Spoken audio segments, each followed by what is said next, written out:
Here you go, Mr. Lott. I think I'm finished with this. You are now live.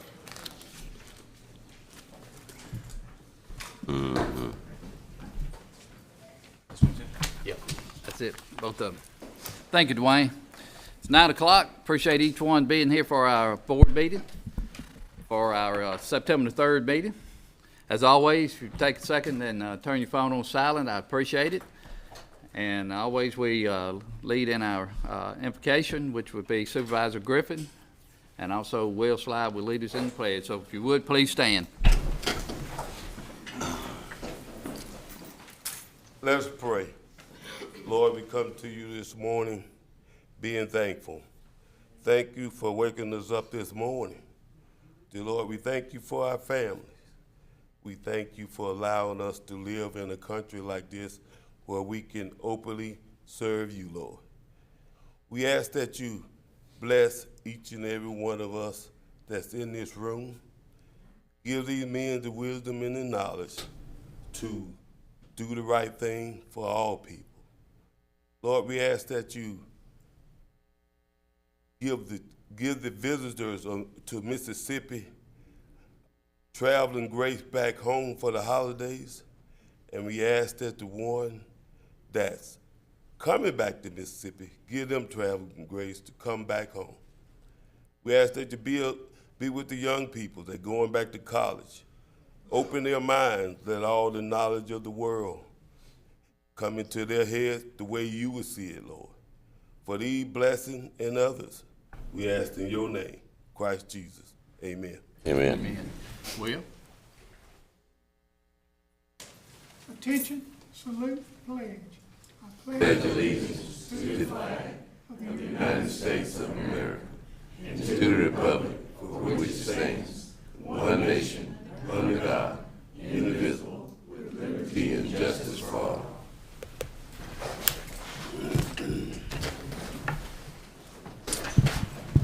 Mr. Lott? Yes, Mr. President, should have before you the August the 19th board minutes. I would ask if there are no changes for the board to please approve said minutes. Are there any changes to the minutes? If not, do I have a motion for approval? Motion to approve. Got a motion Supervisor Griffin. Do I have a second? Second Supervisor Banks. Discussion? All in favor? Say aye. Aye. All opposed? Thank you, Mr. President. Go down to concerned citizens, and I see that we have Austin Sanders. Before we get to that person, I want to go ahead. We have our two judges here, and I would like to ask them to come up and present what they have to present to us, and appreciate Judge O'Neill and Judge Hannah. Always good to see judges come in front of us and talk to us and communicate with us. So, Sounds good. Thank you for having us. We'll be brief. Thank you for putting us on the agenda. We're very appreciative of the construction of the new courthouse across the street. That will help alleviate our current overflow situation and other issues at the existing courthouse. If you walk through it, it looks really nice, but there are a few issues that need to be addressed. The main issue has to do with the layout of the courtroom. There's essentially a design flaw in the well of the courtroom. The well is the area where the bench is, witnesses sit, lawyers sit, and the jury box. It basically doesn't work. It doesn't flow. We would like to have the opportunity to sit down with the contractor to discuss how to resolve these issues going forward to fix them. And it's kind of impossible to attempt to do that through a series of emails. With that, I want to turn it over to Judge O'Neill. Will you pass that out to the board? Sure. Judge Hannon is going to give you a handout. I'm going to very quickly walk you through it. In May of 2023, we were given the floor plan. We had the opportunity to sit down with the contractors and express some of our concerns, mainly about security, needing a hallway here, a door here, that sort of thing. We were very pleased that our concerns were taken into consideration, and that is what you have in front of you. In January, you may recall there was a news story about a defendant who jumped over the bench and attacked the judge. Well, that got our attention too, and we said, well, let's make sure our walls are tall enough. So we did that. And they were tall enough, but what we didn't realize is that the walls were too tall. And we didn't realize that until January, February, when the walls started going up. And we realized, wait a minute, the walls are too tall because typically courtrooms are elevated. The witness is up a foot, the judge is up 2 feet, and this design did not call for that. The judge is elevated 7 inches, I think. Beyond that, everything else is floor level, which creates sightline issues. Page 2 shows you the walls that are in red. If you look at page 2 of that handout, the walls that are in red are the walls that we're talking about. So they're not walls to the ceiling, they're short walls, like the wall that's in front of you, the desk. And so anybody sitting behind that red wall cannot be seen clearly, and especially if they're short or if they are a child, which, as you know, we have a lot of children, and we actually have some short staff people too. The page 3 shows you what it looks like. The photograph points, my court reporter is actually sitting down in her regular chair. You can't see her face. You can see the top of her head. We were able to convince the contractor, after taking him by the hand and saying, please come let me show you my courtroom, and he realized the issue with the judge area, and that was done. That was the only change that was done during construction inside the courtroom. There have been other things outside, and we're grateful for that. I understand that a contractor was talked to last week. We would like the opportunity to really sit down and let's make sure that whatever changes, hopefully that you will approve at this point to make the courtroom functional, that we'll have input directly with the contractor to make sure we don't get in the same situation again. Questions? Okay. Are there any questions? So the only changes y'all are proposing is the lowering these walls in red? Well, right now, if you lower the walls, you still have the problem that the court reporter is in the wrong spot. She's basically, it's like having a court reporter right here in this walkway, and as I try to walk to the witness stand, the court reporter's in the way. And if I try to talk to the jury, it's like talking to the jury with stuff between me and the jury. So we'd like to move the court reporter, and I think we can accomplish that by just deleting those first, that A and B box. If you look at that drawing on page 2, just deleting those completely and then lowering the walls. If we had our perfect plan, Court reporter is. she can be moved in that little nook where you see CR, Yes. just moving her over. That's where she is in our current courtrooms. Over to the other side of the wall, basically. Yeah, basically, and she doesn't need that big box that's there. She can be moved over. If we had our druthers, we would push the whole thing back toward the wall and move the ramp so that we've got more room in the well of the court. Like right here is what we refer to as the well of the court. And right now, we don't really have that space because it's been pushed out. The podium where the lawyers stand, right here, that's far too close to a bench. The jury box, we don't think, number one, the back row is not elevated. So the back row, the jury is trying to look over the head of the front row. Right. That doesn't work. Number two, we're not convinced the jury box is wide enough to accompany 2 rows of chairs. When we measured it, It's about, I think, from the plan, I have not measured it, but it looks from this drawing, if you kind of compare there's no measurement on the plan, so I'm just kind of using, if it's to scale, it's about 7 feet deep. That's a little bit more space than you have in an airplane, but it's not a lot. So we really just need to get in the room with a contractor and walk through it and brainstorm about how to the fix. front of the bench comes way out too far. I mean, it just monopolizes the entire well of the courtroom. So basically, what I'm seeing, what you handed out to us on the second page is actually the items that y'all would like to revisit. Yes, it's the main items, and whether or not that is, if lowering the walls will fix it alone, and moving the court reporter boxes, that might fix it completely. I mean, it's kind of one of those things where we need to be in a room with architects, somebody who understands building, and maybe brainstorm about the best economical way to fix it, but still have maximum functionality. There are other issues. If you go to the holding cells, there are no benches in there. I think the game plan had been to put chairs in there. Chairs in a cell are weapons. We currently have concrete benches Right. existing courthouse. But I think they've worked out a plan for that. I don't know. To my knowledge, the detention benches have been ordered, they're just not in for those cells. Good. Greg, you got a loose estimate on these changes? I do not. I took the initial email that the judges sent to the board and handed it to the contractor and said, do exactly what is on this email. He is getting me numbers, I just don't have them yet. All right. And lowering these walls is on that email. Yes, sir. Greg, you have a copy of this? I do not. Let me give you my copy. Yeah, we have an extra. I do now. Let me suggest this, once you, get those numbers back, if you will, have that contractor, you and Drew and the judge get together and get this solved once and for all. We will absolutely get it solved. Yes, sir. Okay. Good, yeah, because we definitely want to move forward because we have another courthouse that we're going to start remodeling as well, hopefully soon. Is this gonna hold up people from moving in? I don't know. Not likely. This is maybe a 2-week job, and probably $30,000 or so. Nothing that should delay opening, nothing that should cause too many headaches. The only concern I have is I'd rather get the request for changes in writing so that at the end of this, there is a record.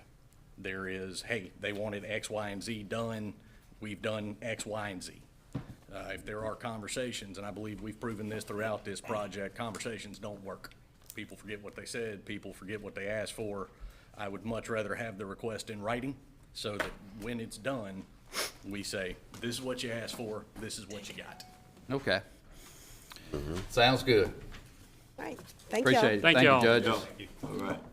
Want to back up and to our other concerned citizen, Austin Sanders. Please come up and state your name, give your address, and a couple of minutes, please, of what you'd like for the board to hear.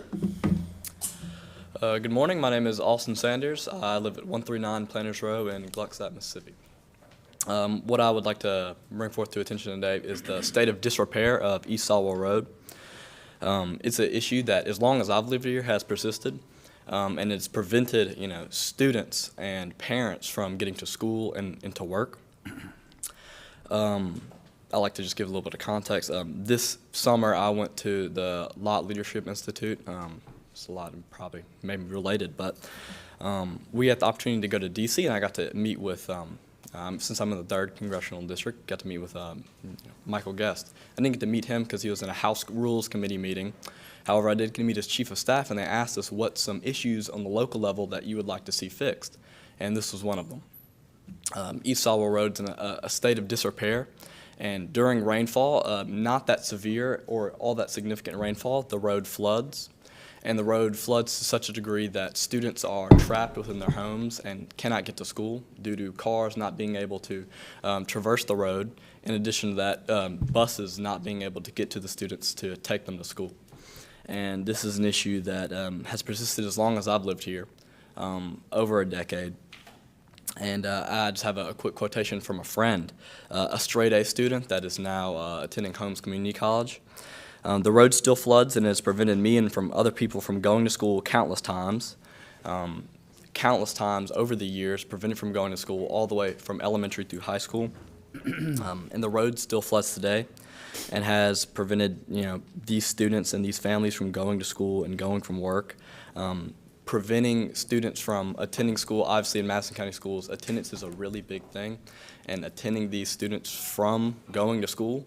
Anthony was a straight-A student, and missing school so much didn't affect his grades, but others may not be so lucky or use their resources so well. So I would just like to, take the time to bring that to your attention, that this issue does persist. Flooding on East Salvo Road prevents students from going to school, parents from getting to work. And I don't think that an issue such as this should persist, let alone in Madison County. So thank you for your time and consideration. Thank you. I think that Supervisor Griffin, I think that, did we not have that on our paving list? Yes, East South Road, is a road that I inherited from District 4. But I understand what you're talking about. Yeah.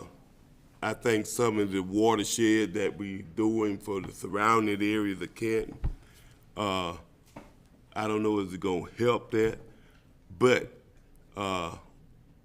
right now East Southwell Road is on the overlay for whenever the road manager can get to it. It's been funded. They just have to get to that road. But that's not gonna help the flooding a whole lot. I think Supervisor District 4 fought with that for the last 20 years on flooding on East Sidewell Road. 40 years. 40 years, okay. What's the name of that creek go through there, do you know? I'm not sure about that, but it's part of the watershed study that we've done, and hopefully the work that we will be doing to stop the flooding in Canton, that will be addressed, the area along Sowell Road will be addressed in that in terms of the flooding situation, because we've got to make sure that those tributaries of Bashel Creek, Brad Creek, and all of those are draining properly.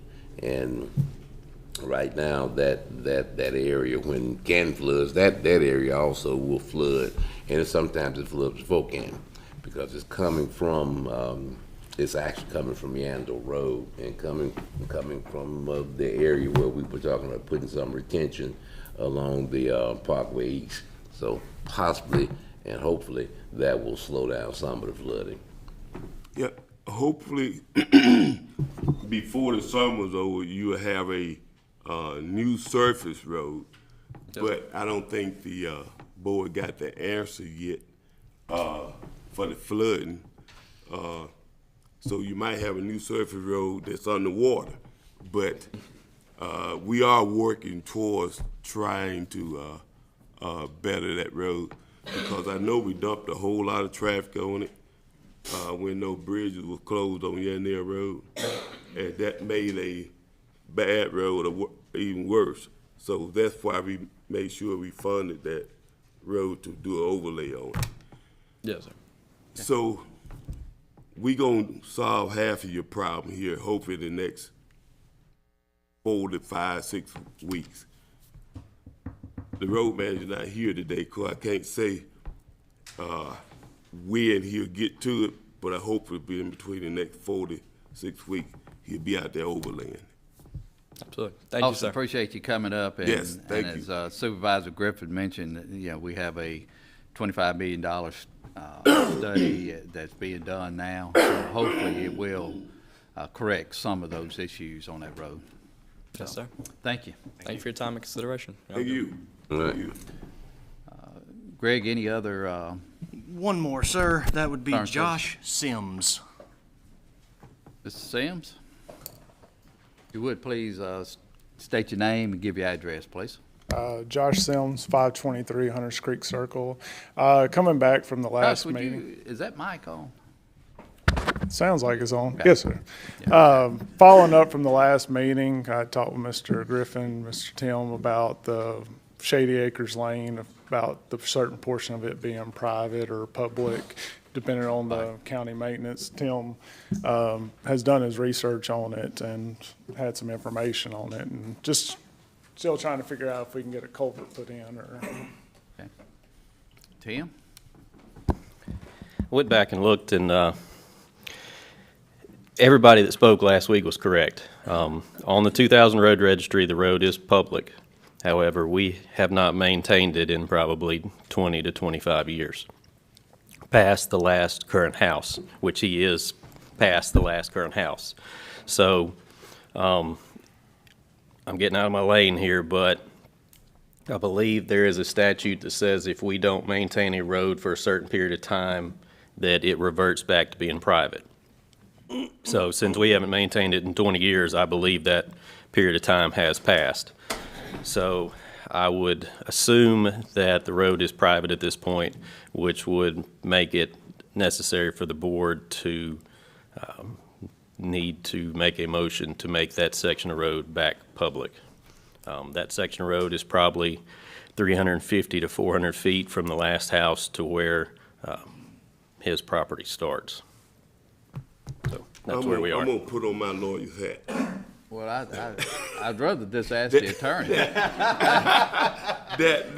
That road, that statute you're citing, that it could be abolished. Well, not.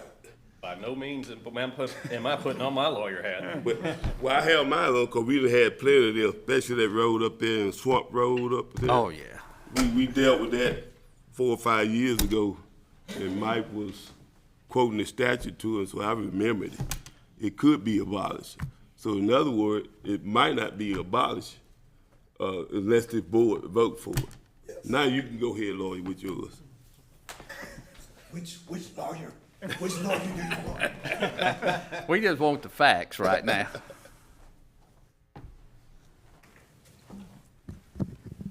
So the engineer is correct, and the supervisor is correct. It takes a board action to make a road public for the benefit of the citizens traveling. You have to move to make it public. If you haven't maintained it in a certain number of years, it is the belief that the road is now, because it's not maintained by the county, that it becomes private. So it's up to you to decide what you want to do. If you believe that this road should again be made public, then it's just simply a motion by the board, approved by the board, that in the interest of the traveling public, to make it public and therefore subject to be maintained by the county.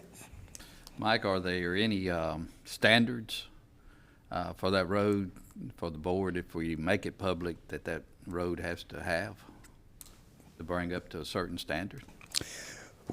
Well, from what the engineer said, it used to be public, so the standards may have been degraded, but that may be our fault, that the standards are degraded. So if you make a move to bring it back into the public domain, then it's our responsibility to elevate it to the county standards. And we talking what, 400 feet? Usually, I understand your question, usually when there's a private road right, that you want to take public, it's owned by a subdivision or homeowners association, and they've not met the requirements. I understand what you're saying. But from listening to what the engineer said, it was public and not maintained by us. And so if we want to make it public again, then it's up to us to bring it up to our standards. Yeah, and that's good, and no issue. We just need that explanation in the minutes if this board decides to move forward like that, because it is, yes, we do have a certain standard that has to be met. Yes. For a road to go from private to public. But in this case here, it sounds like it's completely different. So does this, if we take this road public, it's about 300 or 400 feet. So it's about the length of a football field, give or take. Does it open up anybody else's property? So, you know, your property is at the end of this road. You know, whose property abuts the 300 to 400 feet on the left and right of the road? Is it somebody's, is it property that the road already services, or will it open up additional properties to possibly be built upon? I'm the last one on the left side of it. So we got the McNeils that live beside me. It was maintained to their area, gravel, and then you can tell where it stops and it's just grass. But do they, So but what I'm saying is, are there additional properties out there that there are two, can't be built on because there's no road?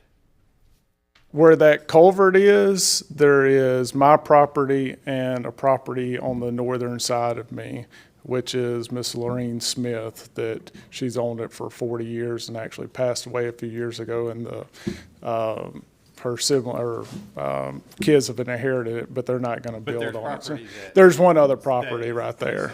To develop there. They would could. also need additional road. They would need that culvert and road repaired, yes, sir. And there's two other parcels before that, where the lady up at the very front, she owns those parcels across the street from it, which consists of about 8 acres. Remake that portion, down to, where you want to cover it. Do you have a marking there? Yes, sir. I've got a sign, and there's actually a pole right there. If you go far enough down, you'll run straight into the culvert, but there's some markings right there. And I've had it surveyed and everything else, but I can show you where all the markers are. Are you? I'm trying to get a point where to stop this road at, and those markings might not be the best answer. Paul, I would probably suggest waiting in 2 weeks and let Tim and Go out and Mike take a look. come together with Ms. Sims and really bring something back to the board that we can enter into the minutes and where to be correct. Okay. That would be my suggestion at this point. Well, the current road does not have right-of-way associated with it. It's under a prescriptive easement. So if we go out and put a right-of-way limit on it, this is going to be the only right-of-way out there. So it may be, the best thing would be just to extend the road to his property line. That may be your best way of putting it in the minutes. And it dead ends right there Yeah. at the property line. Sound great to me. If that good, if the lawyer can agree to that.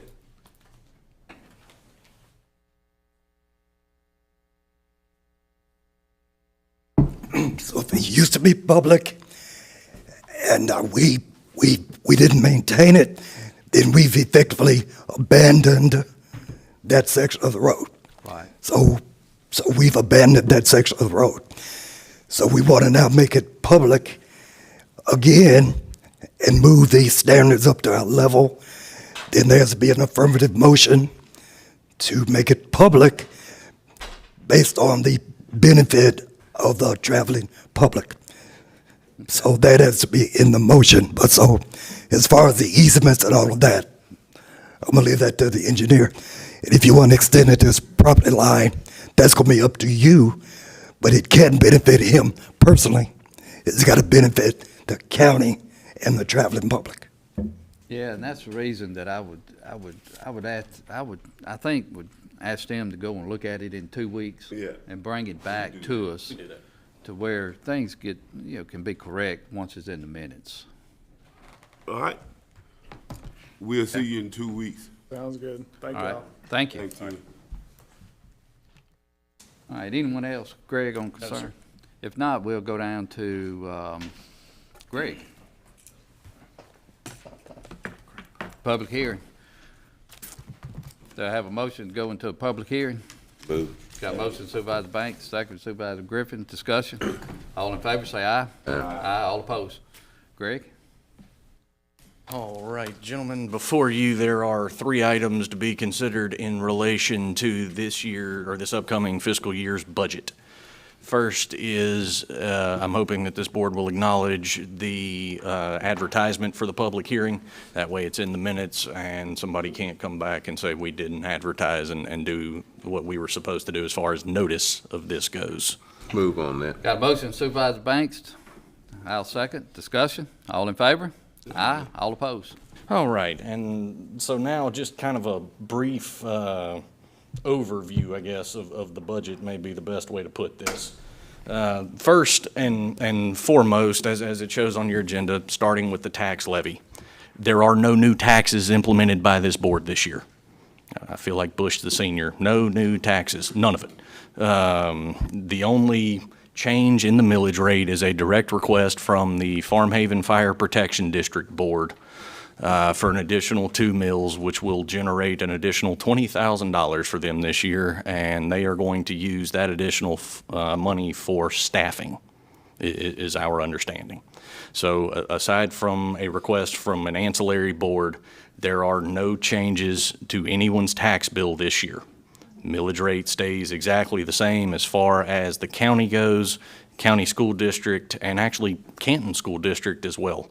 All three of those entities are remaining the same in terms of millage. I have no idea what the cities are doing, because that's not really our business, so there may be some changes there.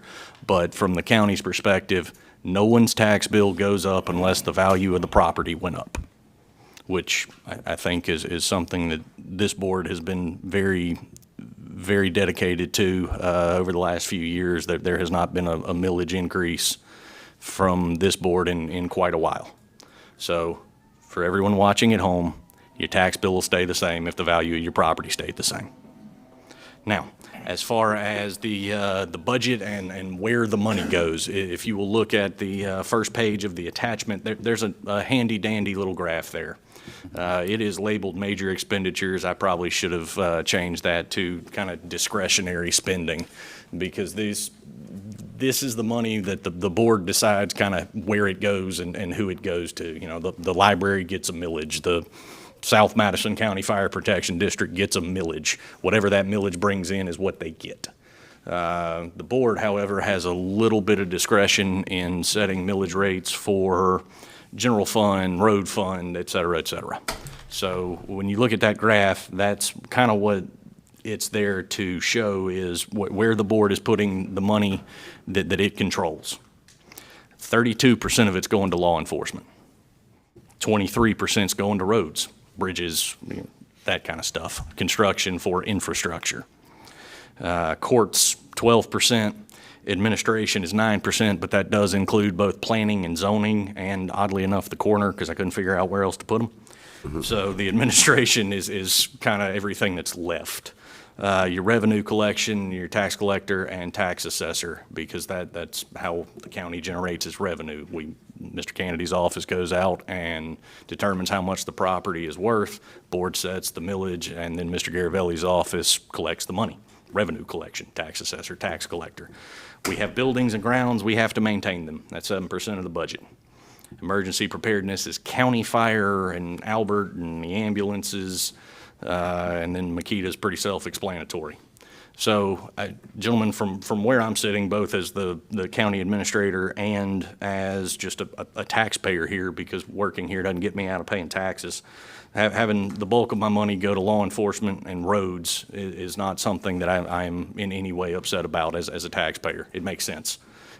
For Madison County to continue to grow, and this county has seen unprecedented growth over the last, many, many years, but particularly over the last 3, where it was 5%, 7%, and then 4%. This is kind of unheard of. But to continue down that path, you got to keep people safe, and you got to give them roads they can drive on. And this board, I believe, has done an admirable job of that. If there are any specific questions about the budget, I'll gladly answer them. But otherwise, I think that's an okay description. Greg, just looking, the millage is 38 mills. 38.13, yes, sir. Yeah, 38. Okay, I mean, it's been there since 2012, I think. If not longer than that, yes, sir. It's been there a while. Longer than that. It has been. And the graph that the pie chart that you put out is very helpful. It really tells us where the money is being spent and the direction this board has chosen to go into. So it's very helpful to see the little pie chart as well. So thank you for that. Other comments? If not, we appreciate you working on this, because I know it doesn't happen overnight. There's many months that you put into it, along with the board as well. to make this happen, to do what we think that's best for the county as far as direction that we'd like to see the county to go. At this point, if not, do I have a motion to close the public hearing? I'll make that motion. Motion to close the public hearing for Supervisor Banks. Do I have a second? Second. Second, Supervisor Griffith. Discussion? All in favor, say aye. Aye. All opposed. Now, do I have a motion to adopt the budget that was just presented to us for 2025? Gladly, I'll make that Got a motion. motion, Supervisor Banks. I'll second. Discussion? All in favor, say aye. Aye. All opposed. Supervisor Steen, can you clarify that motion to also include adopt the levy as well? I can. Separate entities there, just want to make sure we're checking all the boxes. Yeah, I will. If you would, I'll change my motion, or if you change your motion. I'll change my motion. Include the tax levy as well. I'll second. Mr. Lott, you have that? I do that. Thank you. All right, thank y'all very much. Thank you, Greg. That's what. Consent items? Are there any items like to be removed on the consent? If not, Yes. yeah, I think we voted on it as 5-0. Yeah. Consent items, anyone like to remove any items on the consent? If not, do I have a motion for approval? Motion Supervisor Banks, I'll second. Discussion? All in favor, say aye. Aye. All opposed. Come down to business items, Camden Baptist Church. Do we have a representative? You do. That's me. I knew you was the representative. Move. I do want to make a comment that I talked with Mr. Kennedy, and I believe if y'all approve this, this will be for the 2025 tax year because it won't be on the tax rolls for 2024, and the church is prepared to pay this year's taxes when they come due later this year. So, Okay, so, Mike, you looked at it, everything good? everything's good with it? Yes, the other taxes are paid to date, as he said, so it qualifies in every respect. Okay, Motion to approve. got a motion Supervisor Banks, do I have a second? Second. Second Supervisor Banks. Yeah. Discussion. Griffin. Supervisor Griffin made the motion, Supervisor Banks seconded the motion. There you go. Discussion, all in favor? Aye. All opposed. thank you, boy. Thank you, Chairman. Ms. Loretta Phillips, HR Director.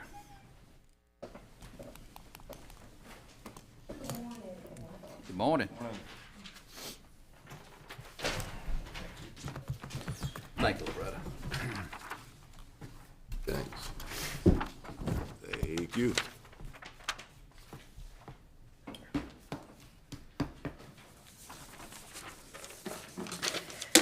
Good morning, board members. I come before you this morning, first as a reminder about our annual health fair. Those are the flyers that I presented to you. This will be the second year that we have held this health fair. We are expecting from about 10 to 12 vendors with service ranging from weight loss information, blood pressure, glucose, HIV screening. We will have on-site vendors providing information on behavior and mental health, physical therapy, deferred comp, just to name a few. This event will be held this Friday, September the 6th, from 10:30 to 1. It's initially scheduled to be held on the Courtyard Square, but I'm not sure if the weather's going to play right with us this week. So just in case, if the weather prevents us, we will hold it here in the boardroom. But the health fair will go on this Friday. I will send out a memo a couple of days later, a couple of days from here, just to remind the employees and to let them know, just in case if we change from the outside to use the boardroom. But the health fair will go on as planned. Okay. And I just wanted to bring that information to you all attention and to ask each and every one of you all to please come out. We had several supervisors to come out last year, and I'm so appreciative, and I would like to see everyone this year, and including other elected officials. Ronnie? Okay. Question. I don't see flu shot on here. I don't see the new COVID shot on here. No, sir, because if you remember last year, Mr. Griffin, you felt like it was a little early. So that will be happening, but I'm scheduling it like the first week of October. First week of October. Yes, sir, and I will get out flyers and information pertaining to that. I intentionally left the flu shot off this year. All right, sound great. But we will be hosting that event within the next couple of weeks. Okay. Thank you. But I would encourage our department heads and elected officials to encourage their employees Please. to come to this. Please. Because what you have on here as far as being checked, is very important to be Thank you. checked, yearly, Yes. at least yearly. So, thank you for doing this. Thank you so much. And Supervisor Steen, just to clarify one thing, this is all because of a wellness benefit through our insurance policy. There is no county money going towards this. Correct. This is because of our contract with the insurance company. They help us put this this event on, and we've had some folks donate some stuff, and we're Yes. very appreciative of that as well. I think I can speak for Loretta on that one. Yes, please forgive me for that. But yes, that is correct. Being very proactive. Yes, thank you. Thank you. Thank you. Keisha? Purchasing clerk?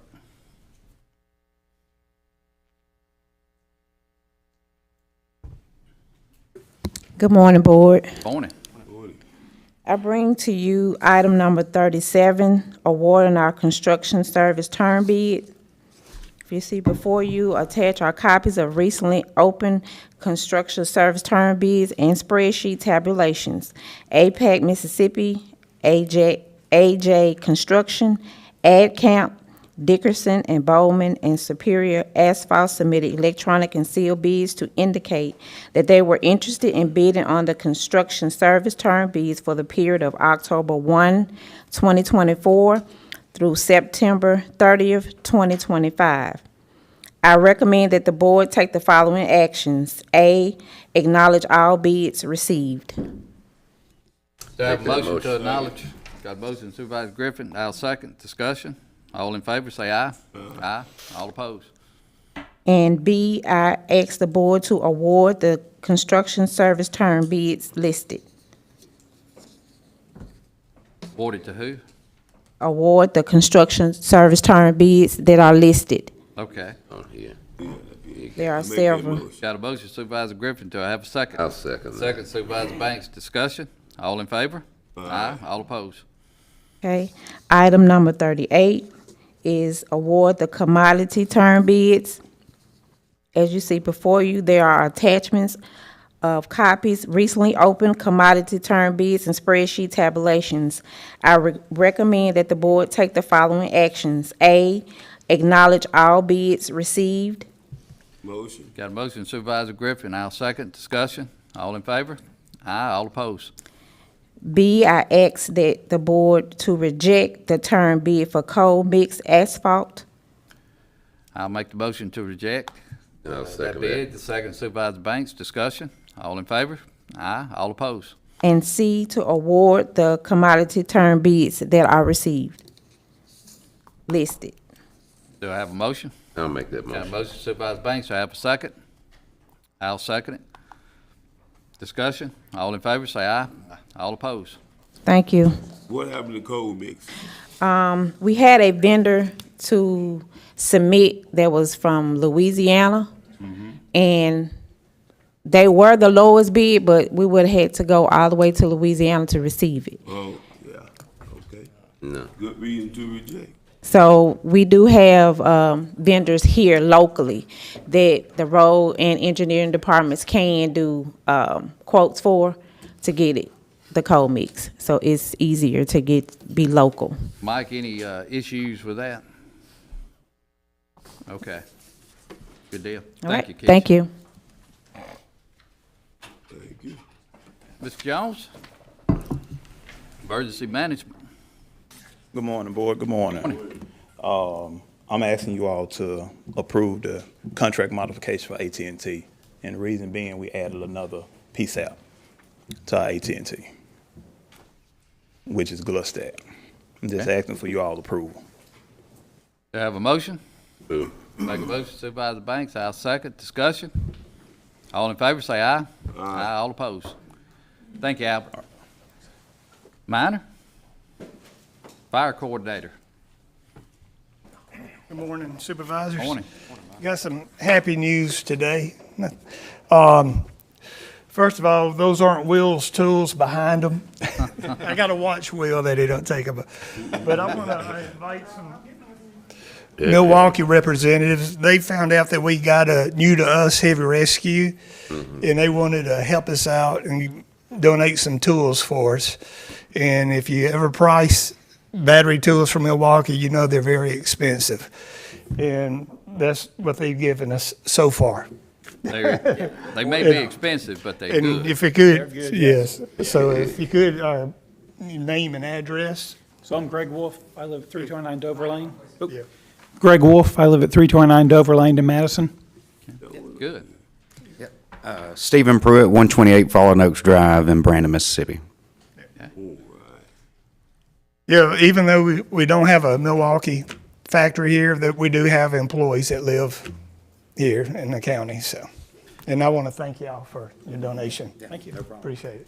From the board, we appreciate your donations as well, because we know that they're very good tools, and I see you have a very bright light Yes, over there. Does it work? it does work. You can turn it on. Go back and turn it on for us. We're gonna show you how good these Milwaukee Tools products are. Just pop in a battery. Y'all watch it. Look at there. Man, what a light.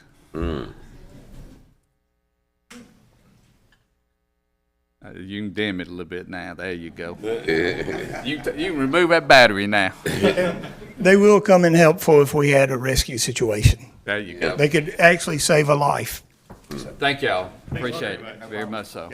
Motion to. Yeah, I need a motion to accept them so we can receive them. Got a motion Supervisor Griffith, second for Supervisor Brandon. Discussion? All in favor? Aye. All opposed? Okay. And on my next line item, we've had South Madison County Fire Protection District has just 4 years ago became a 5 on the insurance rating, which is a good rating, but now they've become a 4, which is a very good rating. And there's only one other department in the county with a 4, and that is Ridgeland Fire, who had like a 40-year head start on Gluckstadt Fire. So, but anyway, I have Dusty Perry here to speak on behalf of the fire department. Okay. Good morning. Good morning, Board. How are y'all? Doing well, thank you. Excuse me. First of all, I want to say thank y'all for recognizing us in this accomplishment. Also want to give a shout out to Bear Creek and everybody else that has helped us get to 4 and made this a success. And we appreciate everything that y'all have done. And we worked very hard to get there, and right. And we appreciate everything. So that's about it. Give us a little detail where you cover and how many stations you got and trucks and manpower and stuff like that. Give us a little detail about your Yeah, sure.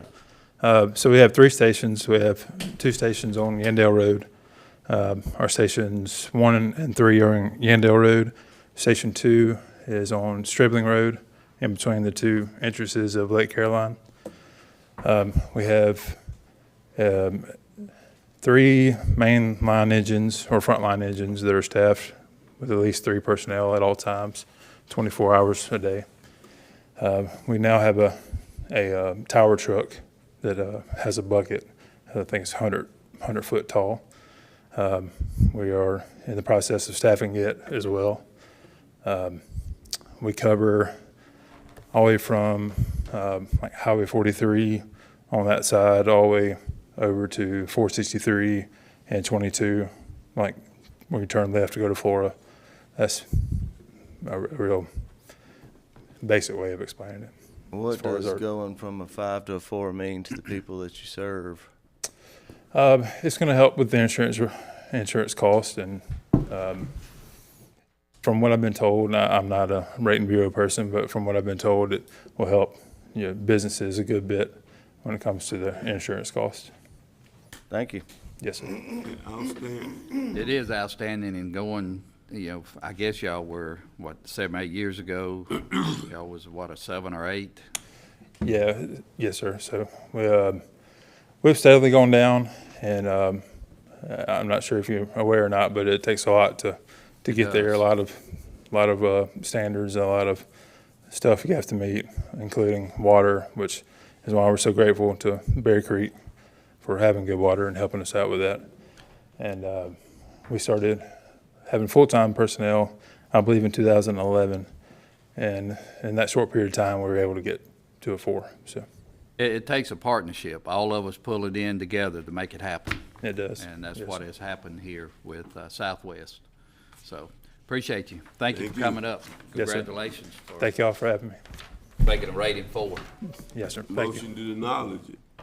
Move. Got a motion Supervisor Griffin to acknowledge, second Supervisor Banks. Discussion. All in favor, say aye. All opposed. And I'd also, like we said before, it takes a partnership, and Bear Creek has really been helpful in all this, and they have stepped up for not just South Madison County, but like Southwest and even parts of the city of Madison they help. And we have Nolan Williamson in the audience. I really want to thank him for the push he's done to get Bear Creek where they're at right now. Yeah, it takes all of us. Yep, You're it's a exactly family. right. It takes a family. You bet. I appreciate it. Thank you. All right, Tim?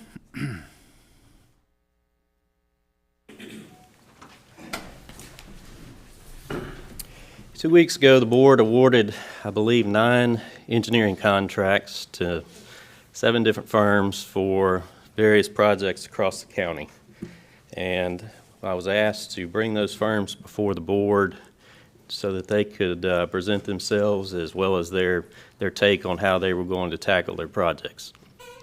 So behind me, you have a group of ladies and gentlemen that are going to come up before you and present to you each of their projects. But before I do that, I've been asked to allow Neil Schaefer to come up and give a brief presentation on Bozeman 2. So Stan's going to come up real quick and give a very brief presentation on where they are with Bozeman 2 before we get started on that. Tim, before you sit down, these firms all do a terrific job. The question I have is there any type of metrics put in place to speed it up, to get it done a little bit quicker than we have in the past? Are we going to have, I'm not familiar with professional services of this type as far as how we could expedite these projects, because a lot of these roads are over capacity and people are struggling to commute to work and school in the mornings and evenings. Do you have any thoughts on that? Well, several of these roads are not going to have federal money associated with them, and that aspect right there will help us speed up the projects tremendously. The lack of federal funds cuts down the time that it takes to do a project tremendously. So with us putting out the bonds that we're doing with the county, that will cut down the process tremendously. But I'm going to let each one of the firms, I'm going to let you ask that to each one of them and let them tell you how they're going to speed up the projects. Okay. That's part of the reason they're coming before you today. Thank you. All right. Okay. Thank you. Stan? Keith? Sir. Board, good morning. Stan Wright with Neil Schaefer. Just going to give you a quick update on Bozeman Road. As far as Phase 1 goes, MDOT Commission has voted to approve the concurrence of the project, so that's a big step. We are now in the process, the contractor has submitted their stormwater pollution plan. That's a big, project this size. It's a big review. MDOT and DEQ are in the process of reviewing that. Hopefully we'll have that in the next 45 days, and once we have that, we can get a notice to proceed and break ground. I'm not going to hold you to it, but when can the public expect to see disruption in their traffic patterns because y'all got trucks? That's a good question. We'll like I said, the notice to proceed will probably be early part of November, based on where we are. We're going to meet with the contractor, get their game plan, get an idea of what impacts we're going to have, and we're going to have a communication plan that we're going to provide the county, and let y'all disperse it to the public, and we'll just, keep the public informed as best as possible.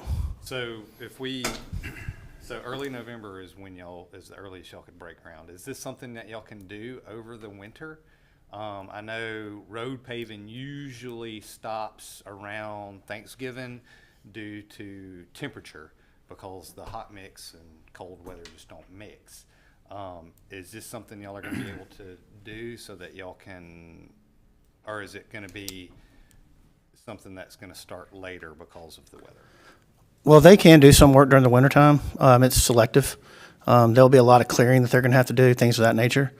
So there'll be some work that they can, and if you get lucky and you get a good December and January, which we've had in the past few years, they can make hay because they don't get charged as much time. This is a working day contract. So, and we know the contractor is really anticipating getting started. So, we should be able to hopefully make some progress during the winter months. Good deal. As far as phase 2 goes, we're in the right-of-way phase. The homeowners, the property owners, I should say, should be getting contacted this week. Hopefully that'll go smooth. This is about 16 parcels that we'll have to purchase right away from, and as opposed to 56 parcels on phase 1, it should go. Hopefully, it'll go a lot smoother. And then as soon as we get that done, we've already contacted the utility companies, or most of them, that we know have impacts, and they'll be able to follow up just day one after the right of way is purchased, and maybe even some if we can phase it, we're going to try to do that to get the utilities relocated as fast as possible, and then we'll be ready to go to construction for phase 2. Okay, good deal. Sound like everything's moving. It is. We're excited. All right, Thank you. Thank you for the You're update. going to introduce that gentleman behind you? Stan? Yeah. I think we all know him, but come on up, Keith, and just. Good morning. I'm Keith morning. O'Keefe with Neil Schaefer. It's good to see y'all. Yeah. Thank I don't you. know Good if to have Tim you. wants us to go next or if you. No, we're going to go in order on the sheet. Yeah. You'll be back up. We're going to go in order of the sheet. The first group that we're going to invite up is Garver. They've got Stribling Road from 463 to Deweese. And one thing while they're coming up, as it already been mentioned, these roads are a priority to the board. And that's the reason we asked each one to come up and present to us, a plan, how you gonna do that. So, come up and just tell us what you'd like for the board to know. Will do. Good morning. Good morning. My name is Shannon Wells, and I'm joined by Christina Kemp on the second row behind me. And as mentioned, I work for Garver, and we were selected by the board to assist the county in engineering design of the Stribling Road widening project from Highway 463 to Deweese Road, an opportunity that we're very excited about and grateful for. We work together out of our Ridgeland office on Highland Colony Parkway.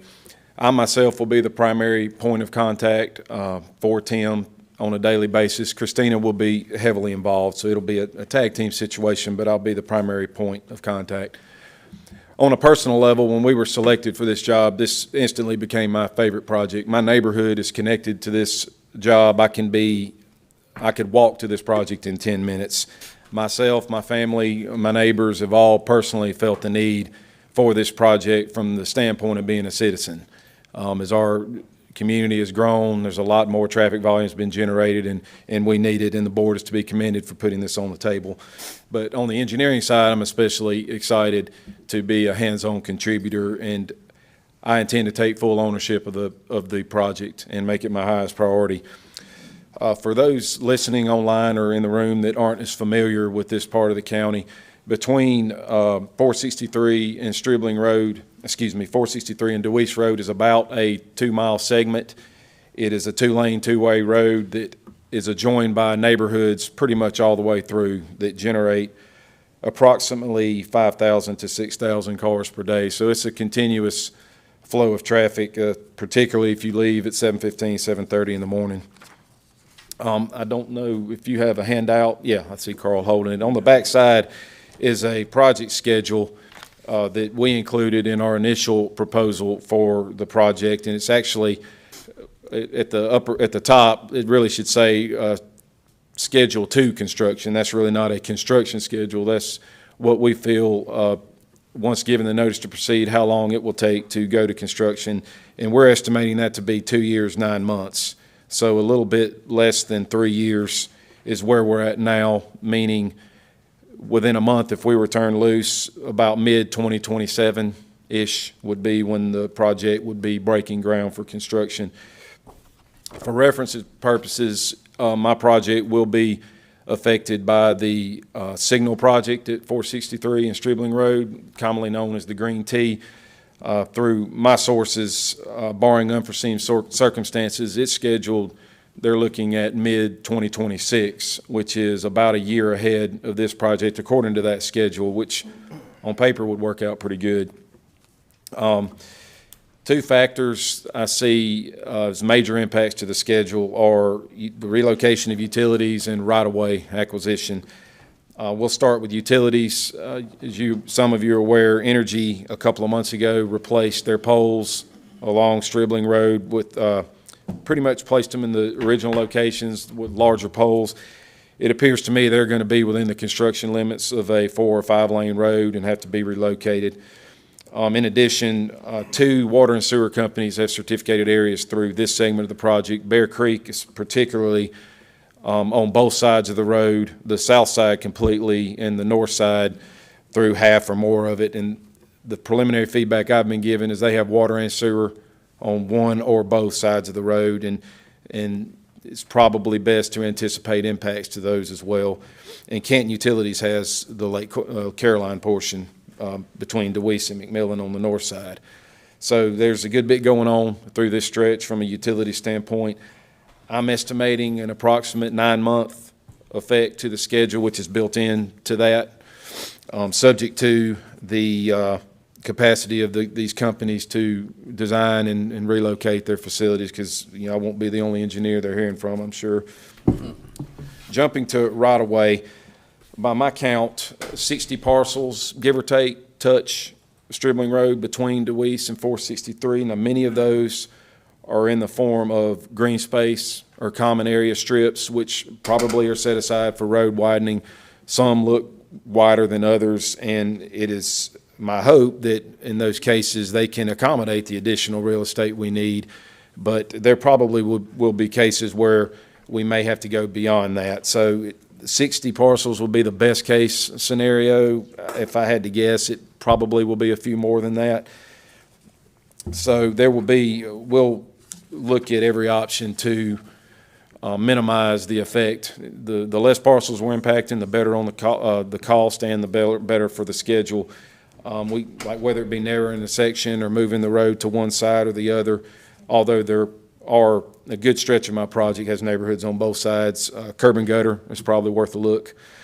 A couple of other remediations I'd like to address in the project. One is the 200 feet long, give or take, area of instability in front of Silverleaf. Anyone that drives Stribling knows where I'm talking about. You pretty much have to slow down to about 20 miles an hour. We'll investigate what's going on there while that subgrade is failing. And also what I estimate to be a sight distance issue for left turns coming from McMillan on Stribling eastbound. If my suspicions are correct and it being a sight distance issue, I'd like to make that maneuver safer. In closing, we'll be prepared to brief the board on a quarterly basis regarding progress, compares with the schedule that we have, forecasting the next quarter as well. And I'd like to reiterate again that we're thankful, excited to get started, and ready to assist the county, whatever you need. So that's all I have. If you have any questions, comments? Very informative. Glad to have you on board. Looking forward to working with you. Sure. Thank you very much for this Very info. glad to have y'all doing this section. Thank you. All right, moving on down Stribling. Our next engineer is going to be Michael Baker. They are working on Stribling Road from DeWeese down to Catlett Road at Red Fox. Thank you, Tim. Good morning, members of the board. Ray Ballantyne with Michael Baker. We're very pleased to be here to present to you today. Michael Baker, as some of you know from meetings that we've had, we've been in Mississippi almost 80 years. Next year will be our anniversary, and we choose to live and work here in Madison County. We're located down in Ridgeland on New Point Drive.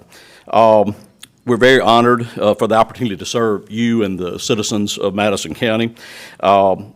We are definitely committed to the importance of this project. The list of projects that you're undertaking is very significant and very important for the county, and we commend you for that, and we're excited to be a part of that with this project that we've been assigned. Jay Stewart is with me, and I'm going to let him talk specifically about the project. Jay is a Senior is our senior roadway design engineer. He'll be the project manager, and he'll be the day-to-day point of contact for Tim, and will be participating in those quarterly reviews that we bring to you. Jay. I appreciate the time. Like Ray said, my name is Jay Stewart. I'll be the project manager and the day-to-day contact with Tim on this project.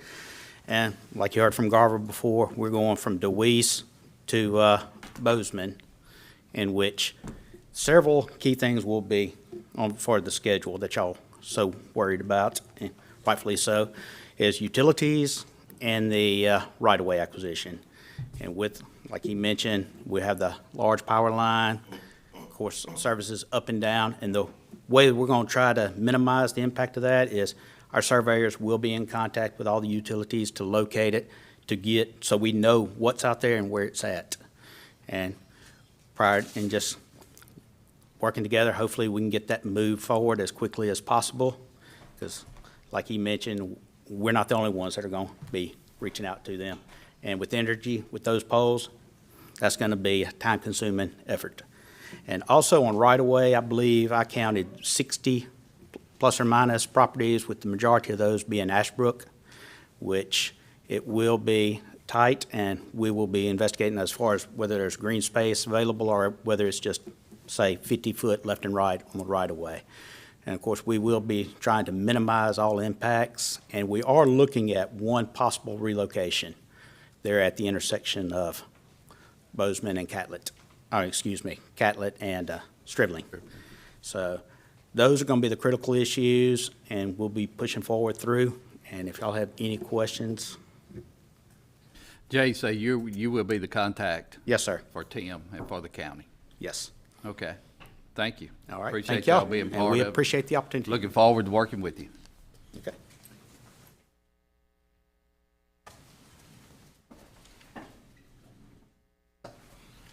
Hey, Tim, can you get one of these from all the companies, the schedules of construction? I have one, and I'll get it to you. And we're gonna, I'll have one with the actual months on it once we get that finalized as to when they're actually gonna start, as far as, you know, an actual date compared to just a month. Next project we have is Calhoun Station, from 22 down to Stout Road. That project is being handled by Stantec. Morning, members of the board. Thank y'all for allowing us to be here today and giving us the opportunity to work on Calhoun Station Parkway project. My name is Brad Ingles. I will serve as the project engineer for Stantec that will be coordinating with the board and Tim throughout the life of the project. Also have with me today Brad Fletcher and Chet Reinecke that will be assisting us as well. This project consists of the reconstruction of approximately 2 miles of Calhoun Station Parkway from Stout Road to Highway 22. We don't foresee any right-of-way or utility issues for this project. We anticipate the design phase to take approximately 5 to 6 months, with the project going to construction next year. And as with the previous 16 projects that we have completed for Madison County, from conceptual design through construction, this will be a top priority for us. All the work will be performed locally, and we intend to have a draft contract to Tim to review as soon as he comes back from vacation. Yeah. Tim's going on vacation? That's what I heard. Thank you for that info, Brad. You did. But yeah, if y'all have any questions, Is Calhoun Station gonna be 2-lane, 4-lane? it's two. It's reconstructing it back as it was before. Back what it was? Yes, sir. It's gonna go back to being 2-lane. A usable 2-lane. Usable 2-lane. Yes, sir. Okay. But it's my understanding there's enough right of way that if we needed to, as the traffic increases on it, we would be able to immediately be able to expand it to a 4-lane. Yes, sir. Okay. Yeah. Got good planning there. Yeah. I see that being the next hot developing area out there on the Calhoun Station. It'll be 4 lanes quickly. Brad, we appreciate y'all being part of the team as well, and you're right, it is a priority Yes, as sir. well to this board. We'll be here whenever you need us. So Thank you. glad to come before you. Thank y'all. All right.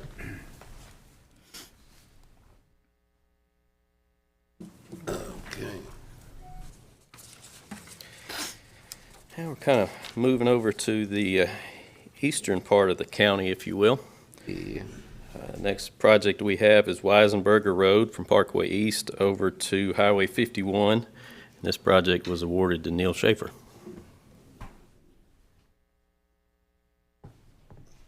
Good morning again. I'm Keith O'Keefe with Neil Schaefer. I've got with me Stan Wright. I'll be the principal in charge for Neil Schaefer. Stan's going to be our project manager and our point of contact. But let me say thank you very much for the opportunity to work on this project on Weisenberger Road for Madison County. I know how important it is to the county as well as to the city of Gluckstadt. It's a central artery for a lot of traffic. Right. You know, yes, a lot of traffic. It's also important to me because my son and daughter-in-law drive through that every day. They live off of Clarkdale Road.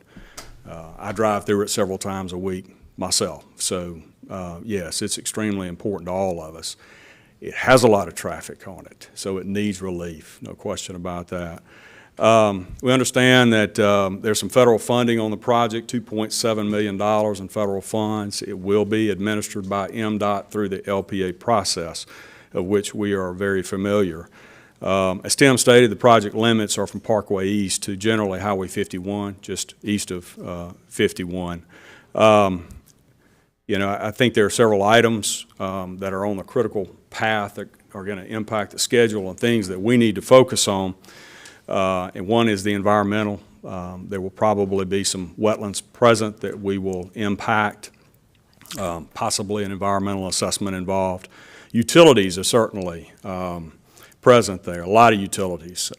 3 gas lines, a carbon dioxide line, of course, power communications, and that type of thing.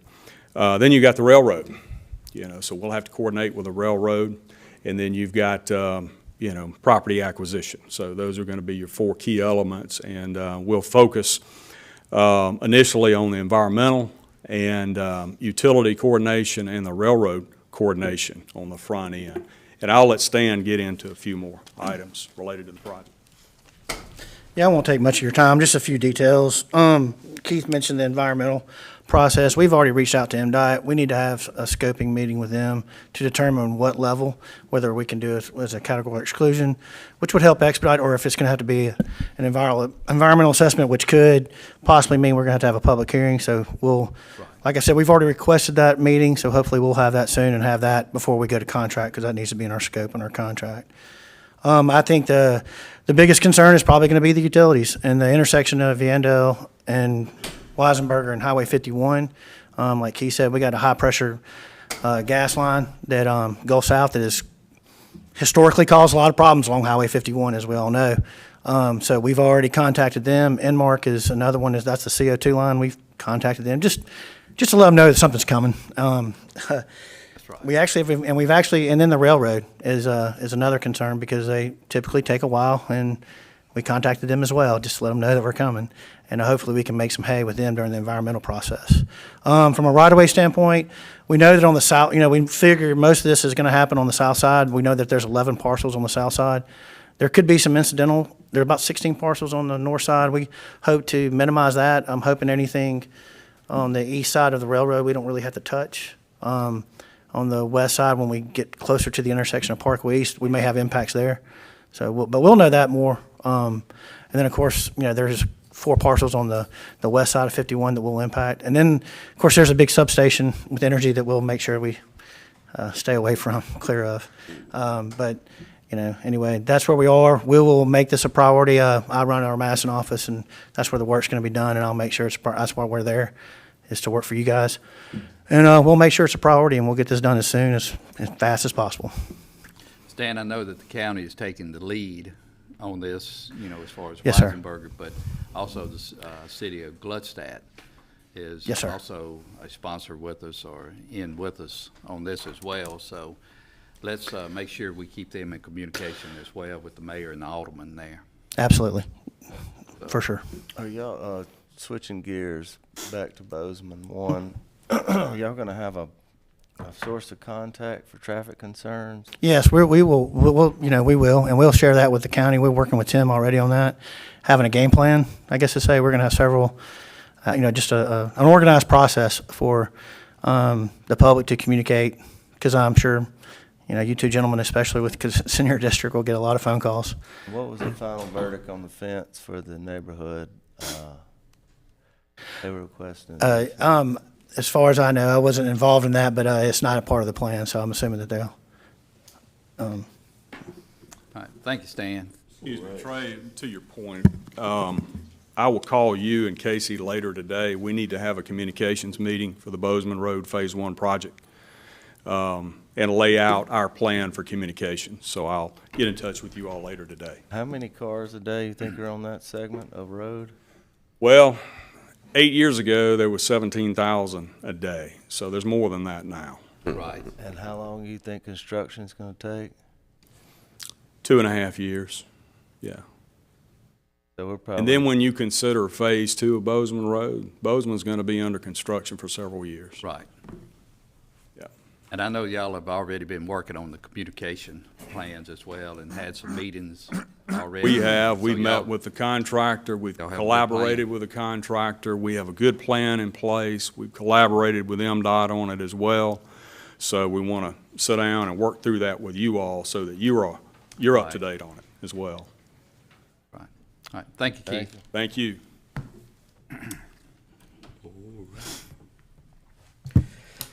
All right. The next two segments of Yandell Road, that being from 51 to Smith Car and then from Smith Car to just west of North Old Canton, are being handled by Wagner. So I'll let them come up and speak on those two segments.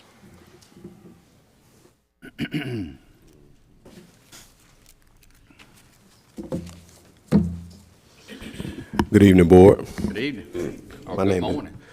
Good morning, that's right. I'm getting ahead. Excuse me.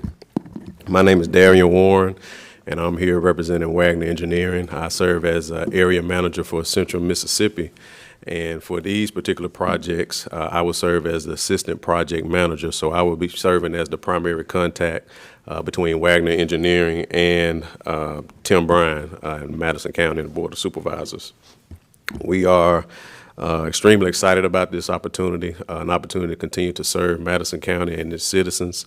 Extremely excited. Our team and who I have here with me today, I have Paul Foley, who is our Director of Transportation and Field Support Services. And so Paul will serve as our project manager for this particular project. So he will be the lead engineer in coordinating all of our technical tasks across all of our engineering disciplines that make up the scope of work for this particular project. So Paul has extensive experience in transportation engineering as well as expertise in roadway and utility design. And so I also have Mr. John Ronzaville, who is here with us also, and John is our Chief Strategy and Growth Officer. So I'll be coordinating with John to make sure that we are meeting the expectations of Madison County throughout the duration of these particular projects. And so just for information, our project team for these projects will consist of AJA Management and Technical Services, Burns Cooley Dennis, Headwaters, and Vectura Consulting Services. So this will be our entire team that make up our engineering team for these particular projects. And so we want to stand before you today to just reassure you all that Madison County continues to be a priority for Wagner Engineering. We've had the opportunity to support the county in a lot of your strategic initiatives, not only on the design side related to projects, but also supporting you all in securing federal funding. And so we know and realize that it's necessary to continue to focus on strategic infrastructure investments to modernize and expand the capacity for transportation throughout the county. And so as a part of our commitment, we've already been speaking with Tim Bryan, and so we know that there's an expectation for quarterly updates once we start this project. And so we'll be making sure that we coordinate with Tim to make sure we provide detailed updates on those quarterly reports, not only for information or progress made in that particular quarter, but also projecting our progress for the upcoming quarter. So we'll continue to work closely with Tim as it relates to those updates. And so Paul at this time is going to talk about just our approach as it relates to design and as it relates to utility coordination for these projects. Thank you, Darian. I appreciate for the opportunity to speak with you today and having me. As Tim had mentioned, we've been awarded 2 projects. One specifically between Highway 51 and Smith Car Road, and then an adjoining project area from Smith Car Road to North Old Canton Road. There's approximately 51 parcels on the Highway 51 to Smith Car Road segment that incorporates 5 subdivisions. Bear Creek Water Station, Pump Station is a possible area of concern if right-of-way acquisition is required. We have right-of-way from Highway 51 to Clarksdale Road, which is approximately 40 foot in width.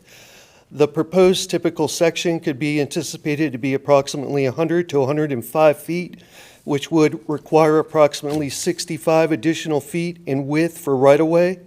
Over the course of those 51 parcels, you're approximately looking at approximately 9 acres of acquisition, real estate purchase. Moving forward to the Smith Car Road to North Old Canton Road, that consists of approximately 42 parcels that I counted, plus or minus. It also includes 4 subdivisions. And Smith Car Road to Johnson, and this is a variable width right-of-way through this corridor. Smith Car Road to Johnson Lane is approximately 40 foot. And then from Johnson Lane to the end of the project, or just short of North Old Canton Road, varies in width. There's an 80-foot right-of-way, existing right-of-way, and then a small segment of 100-foot right-of-way that currently exists. As you've been hearing, utility relocation and property acquisition is going to be an area of concern that could potentially affect the schedule, so it's definitely on our radar. It's got our attention. Within our corridor are 2 project areas. There's approximately 9 utility providers in that area. Bear Creek Entergy, Atmos Energy, CenterPoint Entergy, transmission lines, AT&T, fiber, phone, etc. The segment from Highway 51 to Smith Car Road consists of approximately 1.6 miles, and that's where the Bear Creek lift station is located within that corridor on the south side of Yandell. And then from Smith Car to North Old Canton Road is approximately 1.3 miles in length, and it includes 3 hydraulic crossings, actually 4 hydraulic crossings, 3 are bridges, and 1 is a quadruple barrel culvert cross-drain system. That's it. We're also anticipating curb and gutter, so we're going from a 2-lane, 2-way open roadside ditch to a 5-lane boulevard section with closed conduit, a closed system for drainage. So we're looking to improve drainage in this area as well. There's a lot going on on that road. Yes, sir. Looking forward to it. And appreciate the update. Tim, is now a good time to talk about the signal light at Clarkdale and Yandell? Clarkdale and, Yandell. Yandell. Now's a good time, since they've given their update, on that part, is a good time to. Well, the signal at Clarkdale and Yandell is going to be part of the project to 3-lane Yandell Road. It's going to be done prior to the 5-laning of it. Right. It is going to be, when they put the signal in, the signal is going to be installed in a manner so that when it is 5-laned, it won't have to be moved. It's going to be, the limits of the signal will be able to accommodate the 5-laning. So we're not going to have to do it twice. We're working on that now to make sure that it will accommodate a 5-lane section. That project will hopefully be done, we'll hopefully start within a year, hopefully be done within 9 to 10 months after that. So we hope within 2 years. A year and a half to 2 years, it right. should. We'll have a signal there. Should be there. And, right. And the turn lanes as well. Right. That was my next question. Where are we at? Have we started on turn lane on coming off of Clarkdale onto Yandell? We're looking at that as far as the. I don't think we had them in there originally, but we are looking back at the signal now to see if we can incorporate those into that project. It would be county funds anyway and non-participating because we've used all the federal money. So, Right. like you said, you know, why not go ahead and do it now? That's right. Get it in there now since it's county money. And the extra lane that is being done now, I think, by Neil Schaefer, that's part of the same project, correct? Correct. Okay. So we're looking at it to be finished within year and a half? In year and a half to 2 years, Approximately. somewhere in there. Yeah. Okay. Good deal. Thank you. Great. Thank you, Darian. Thank you, Paul. Thank you. I have a question for Yes, sir. our engineers, Wagner. This is 2 projects. Are y'all going to be working on these simultaneously, or do you have 2 individual teams working on these so that they come to completion at the same time as one smaller project would be? So or are y'all treating this as just one big project? Thinking of it as one big project, to expedite the schedule, we'll have our survey crew do the topographic survey along that entire corridor, both projects. But as far as staffing is concerned, our resources, our experience, we have a deep pool. We just expanded our transportation department. We have 30 transportation professionals at Wagner.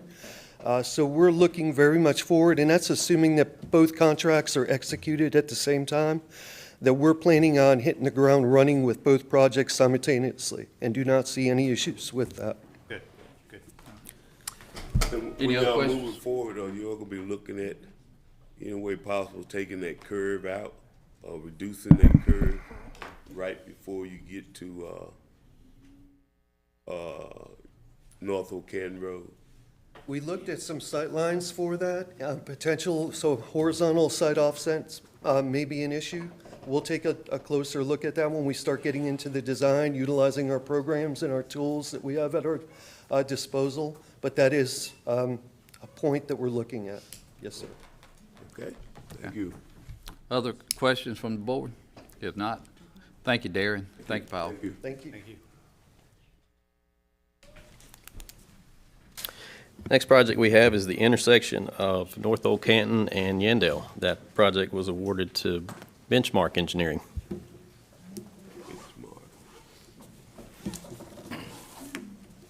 Thank you, Tim. Good morning, Board. morning. I want to start out with just telling you thank you for this opportunity. My name's Matthew Miller with Benchmark Engineering. I have with me Lon Burt. Lon will be serving as the day-to-day contact for Tim, but I will be heavily involved in those communications as well, and will be joining him at these meetings to give y'all quarterly updates and projecting where we're going from there. But once again, I do want to tell you thank you for this opportunity. I believe this is the first project Benchmark's had the chance to do with Madison County, and we really look forward to it. It's going to be a top priority for us, as I know it is for you. We do have the intersection of Yandell and Old Canton Road, and of course we've got projects on each side of us, and we realize there's going to be some good coordination that has to go on there with both entities working on those projects, and at the same time we got to get ours done. Can't have them getting there before us, so we're well prepared for that, and I've talked through that with Tim already a little bit. We'll be signalizing the intersection at Yandell and Old Canton. The plan is to install those signals so that they're prepared for the widening of the coming roads from the east and the west. We've also got a bridge there on the west side of that intersection that we'll have to contend with and design and widen it. So been taking a look at it, and as everybody's been saying, I think you're going to continue to hear it the rest of the morning, utilities and right-of-way. Utilities and right-of-way, that's what, takes time. So just like all the other projects, we've got utilities on ours. We've only got 4 parcels there. Get lucky, we may not have to acquire property from all 4 of them, but we will be acquiring from 2 or 3 of them for sure. Utilities, power, communications, gas, all the things that we typically have to deal with on these projects. I would like to point out that this project is federally funded, so it will be going through the MPO. We'll be following the MPO, the LPA process that our firm's very versed with. We've done multitude of these, got multitude of them going on around town right now. So we'll be following that process and working through Central Mississippi and that LPA process to get this project completed in a timely fashion. Currently, that schedule, that the MPO sets a schedule on these projects, and current schedule for this project is 30 months out for construction to begin. We'll plan on hitting that for sure, And if we do that, we'll be, I feel certain, based on the schedule, the ones beside us will be ahead of them, get our intersection done. That way, when they get ready to build theirs, they can connect right in there to us. So we really look forward to this, look forward to the opportunity. And if y'all have any questions for me, I'd be happy to answer them. Who's the contact person? Mr. Burt will be. Yes, sir. Great. All right. All right. Questions? Thank you for being part of the team. Hey, thank y'all. Look Thank you, forward to board. working with you. Yeah.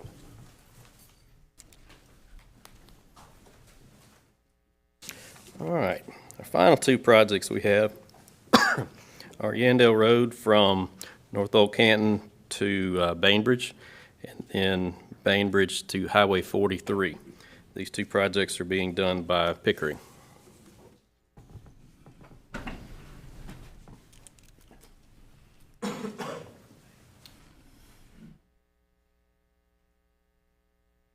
Mr. Carl Ray himself. All right. Good morning, Board. Good morning. Morning. I want to tell you how pleased I am to you and Tim for selecting our firm to do these two projects, which are going to be, I think, federally funded and funded through the bond issue, I think. So I also am proud to help the Madison Board in helping secure these type of federal funds in Washington. I guess I may be the oldest person in the room, but I have been doing that for about 60 years up there, and we've been very successful over the years in obtaining federal transportation money for our clients. I have with me today Rick Ferguson. Rick was formerly the MDOT bridge engineer, and he came to work with Pickering a few years ago, and he designed the bridge that's going over the interstate as we speak. And Rick will be the project manager. He is our senior transportation engineer for Pickering, Mississippi. And I'm going to turn it over to him and let him tell you how he's going to design and keep up with Tim on this job. Okay. Thank you. Good morning. Thanks for the opportunity to speak to you. Thanks once again, like Carl Ray said, for selecting our firm for the project. As he said, we have two projects, and we will approach these projects as one big project, and depending on the funding that becomes available, we'll be able to peel off each of them or a portion of each of them. But it's North Old Canton Road to Bainbridge and then Bainbridge to 43. The project is just basic roadway design, drainage, right-of-way acquisition. You've heard a common theme of all these presentations, right-of-way and utility coordination. I had it in my notes that to suggest for our project to have monthly utility coordination. After hearing all these presentations, I would suggest that we need to have monthly utility coordinations for all the projects and get all the consultants together, because all the utility companies are going to be all bombarded at the same time by 7 different firms. So I think that would behoove the county to have monthly utility coordination meetings for these projects. Keeping them focused is going to be a key. One of the things, you reach out to a utility company and the first thing they're asked is, when are you going to go to construction? Right. And you've got to keep them focused and get a design from them and get their design reviewed and make sure that they're relocating their utilities and putting it in a place where it's not going to further conflict or interfere with construction. Timeline to getting the project construction, our approach is this: once we get a notice to proceed this fall, get the survey done by the end of the year. Plan on using drone survey to fly both routes. Preliminary engineering will be done once the survey is complete, and it should be done by the next spring. At that point, the project in itself will split into multiple phases. We will, at that time, get our right-of-way consultant, Mark Dye, on board. What I call the west side of the project, west side of Yandell, the western portion has got 20 parcels. The other one has got 40 parcels. We do not anticipate any relocations. Similar width right-of-way, as you've heard, we're going from a 2-lane to a 5-lane. So you're looking at somewhere around I'd say 100 to 120 feet, depending on terrain, as far as what you're going to need. According to the Madison County tax maps, the Yandell Road, namely the eastern portion, is about 80 feet. So as I said, we're not anticipating any relocations, so what you're looking at is buying strips of land on one side or both sides.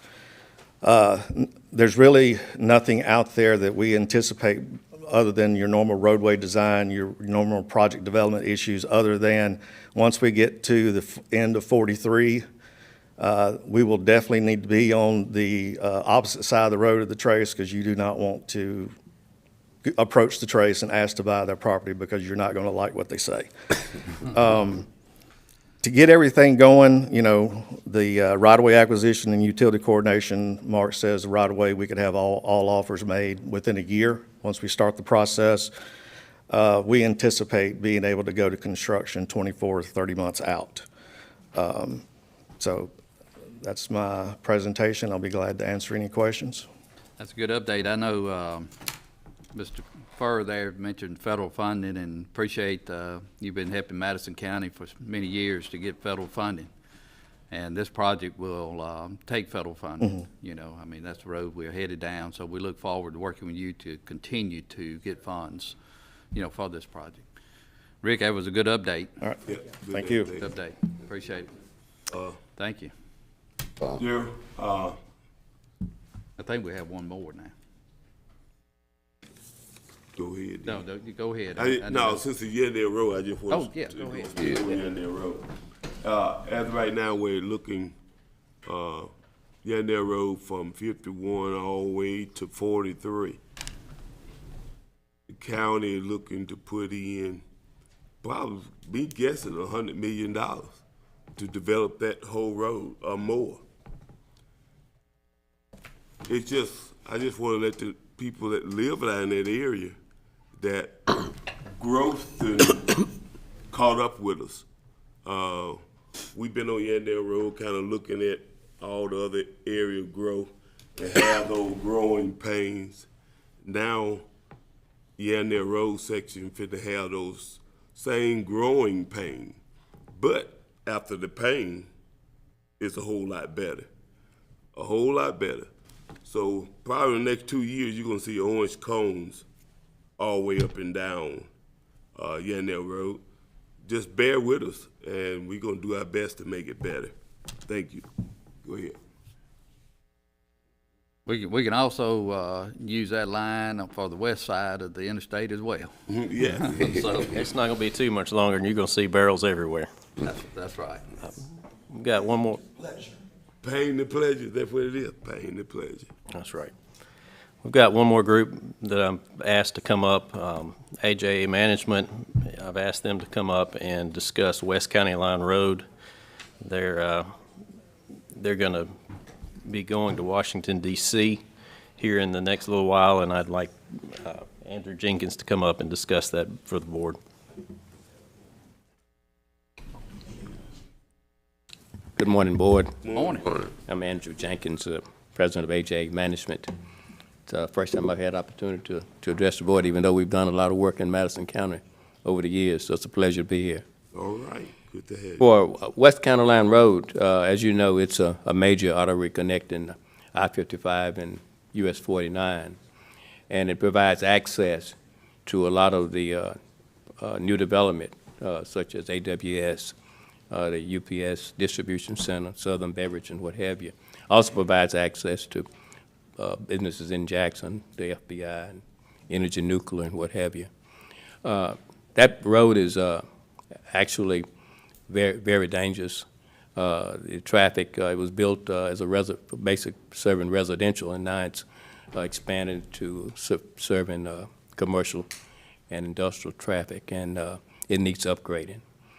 We anticipate that AWS development will bring maybe 1,000 additional vehicles, along with what's happening with the UPS and the Southern Beverage.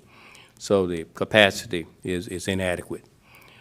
Several months ago, a couple of months ago, the Secretary of Transportation was in town, and Congressman Thompson asked us to make a presentation to him to see if we could get some federal funding to improve County Line Road. In the meantime, as part of that process, the county has taken the initiative to get County Line Road added to the Metropolitan Planning Organization's TIP and to MDOT's TIP pending receipt of federal funds. So they've taken initial steps. In addition to that, Attorney Espy has worked with the associated jurisdictions of the City of Jackson, Hinds County, City of Richland on a memorandum of understanding to jointly pursue funding for this project.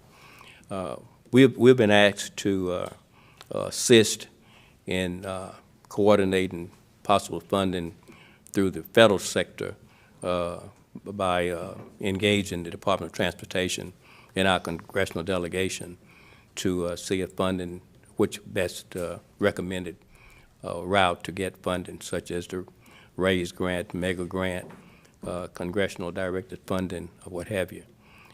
We anticipate the project currently, it's about a $150 million project. We plan to approach it in stages. The first phase being from Tougaloo College up to Watkins Drive, which provide access to the AWS site, along with where Highland Colony ties into County Line Road and provide access to UPS and Southern Beverage.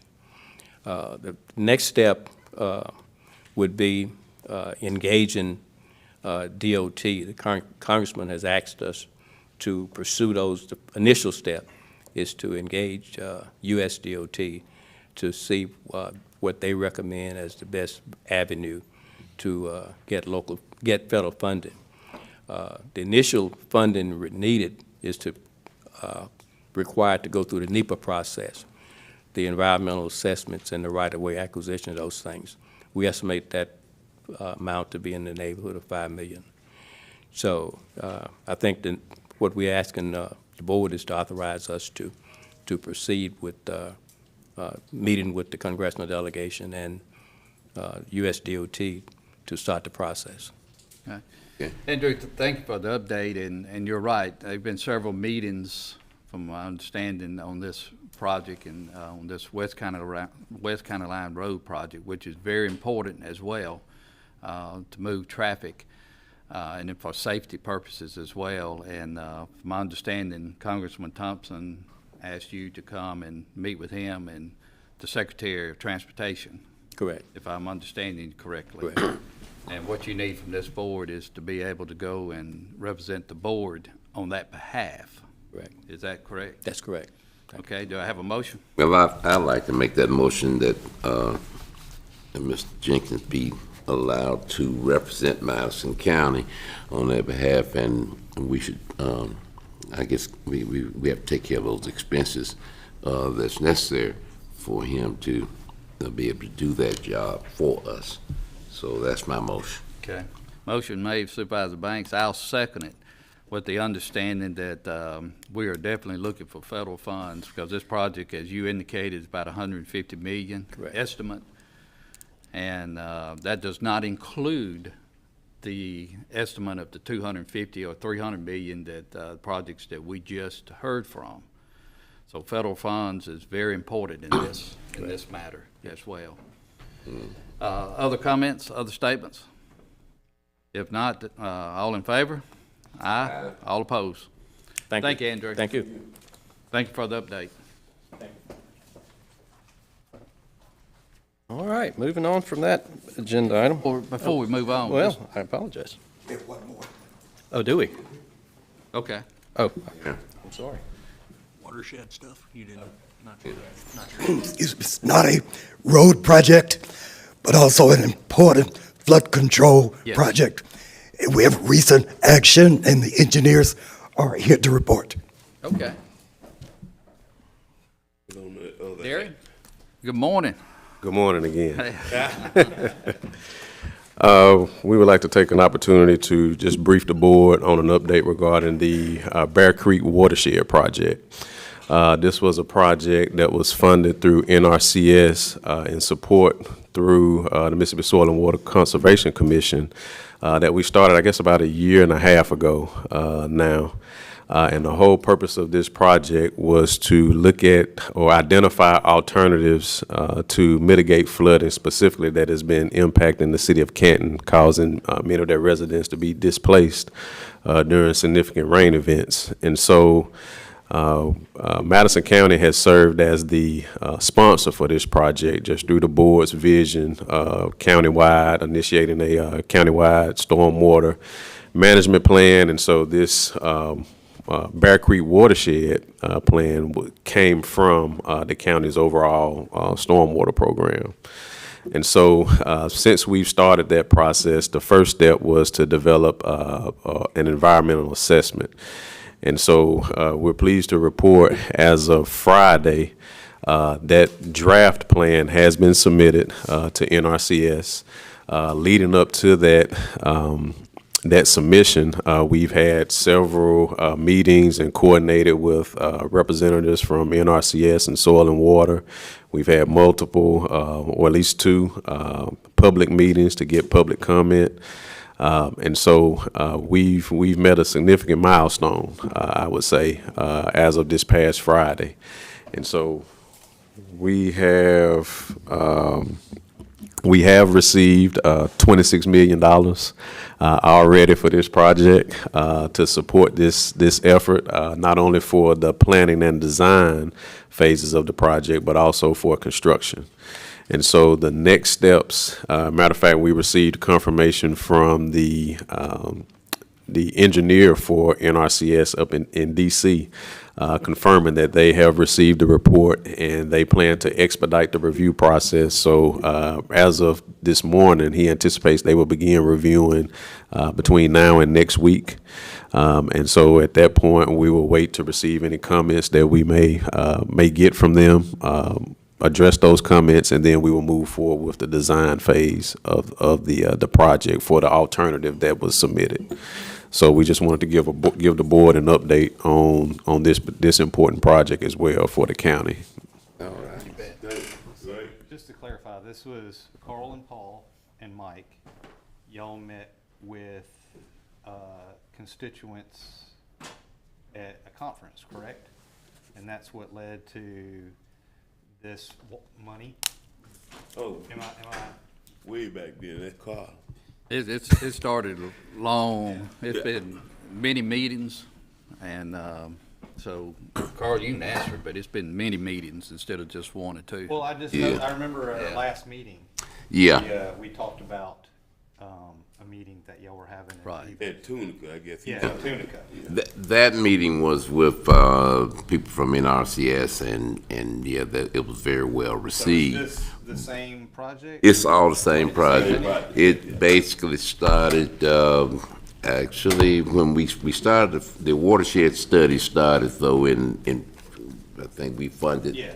We approved the funding of the watershed study in February of 20. That's right.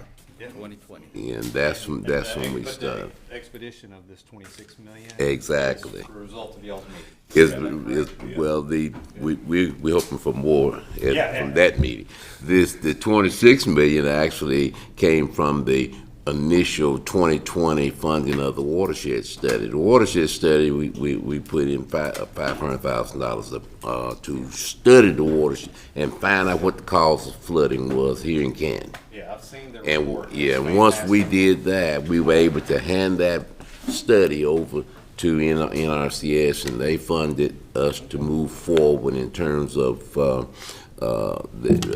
coming up with the plan. Yeah, all right. Okay. Well, And some construction money I just want to supposed in clarify it. because Yeah. drainage is always a problem. I'm glad that Exactly. Wagner is leading the charge on this, and that we are getting some money to alleviate flooding. I mean, we talked about it earlier today. It needs resolved. And I was gonna point that out.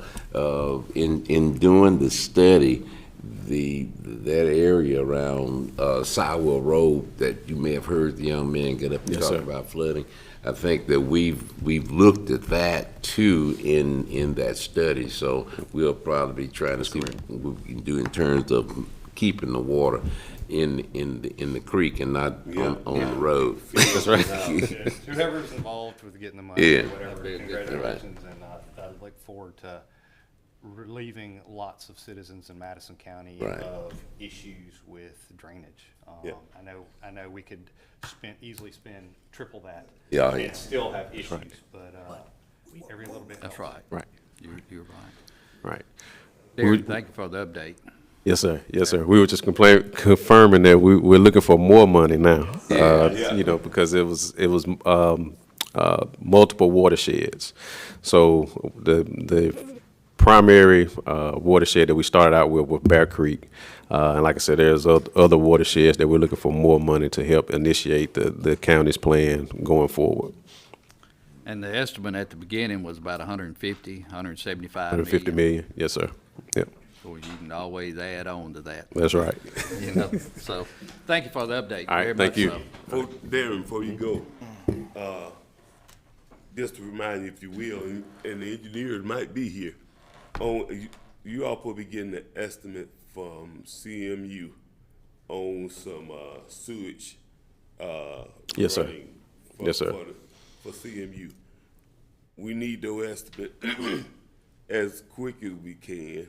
Okay. So this grant is being put together, and they need those estimates. Okay. So check with you guys. We'll follow. We should be able to finalize those this week. I know we finalized the estimate for the drinking water system. So now we just need to finalize the wastewater. So we'll finalize that this week. All right. Okay. Sounds great. All right. Thank you, Darren. Thank you. Tim, before we go,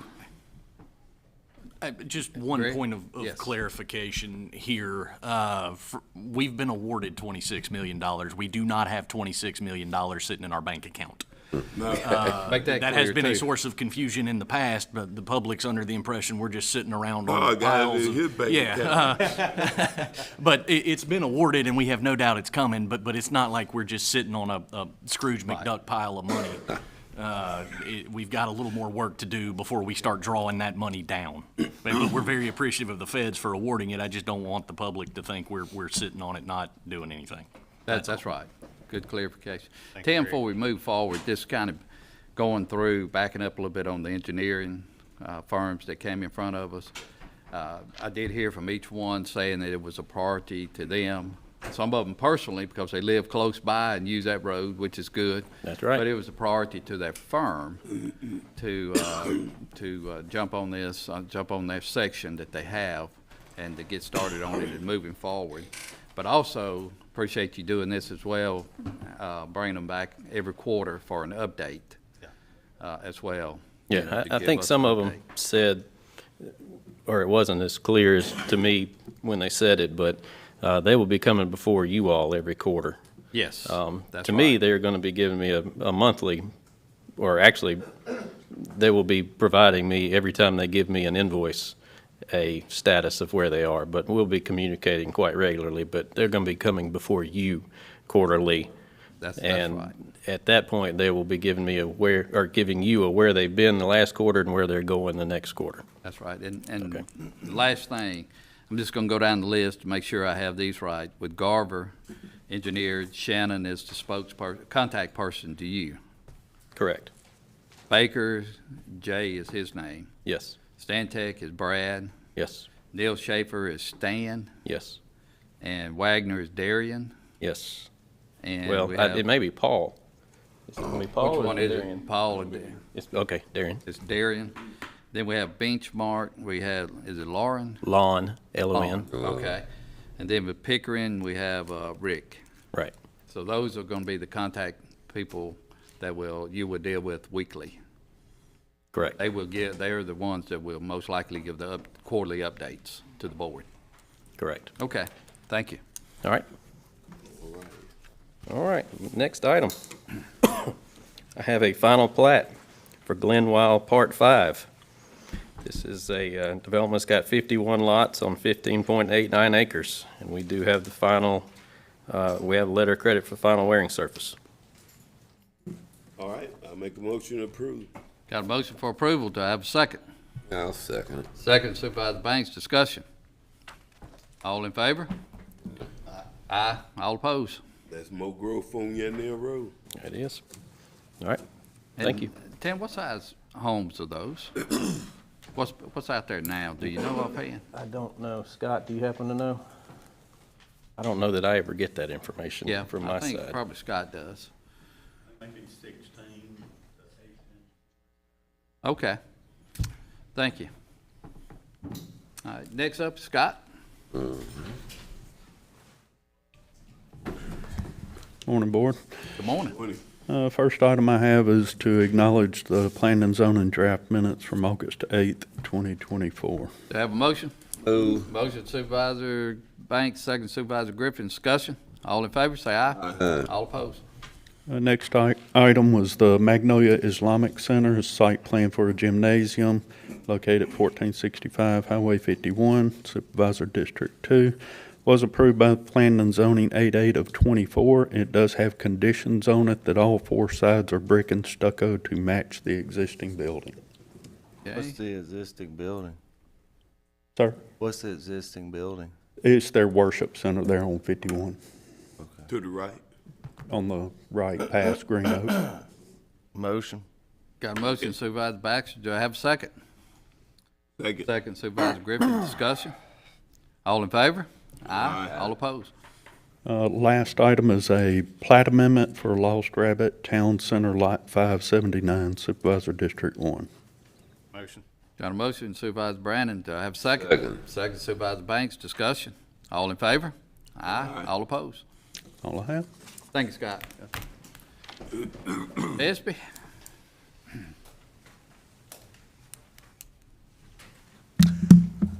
I've got 4 items for consideration.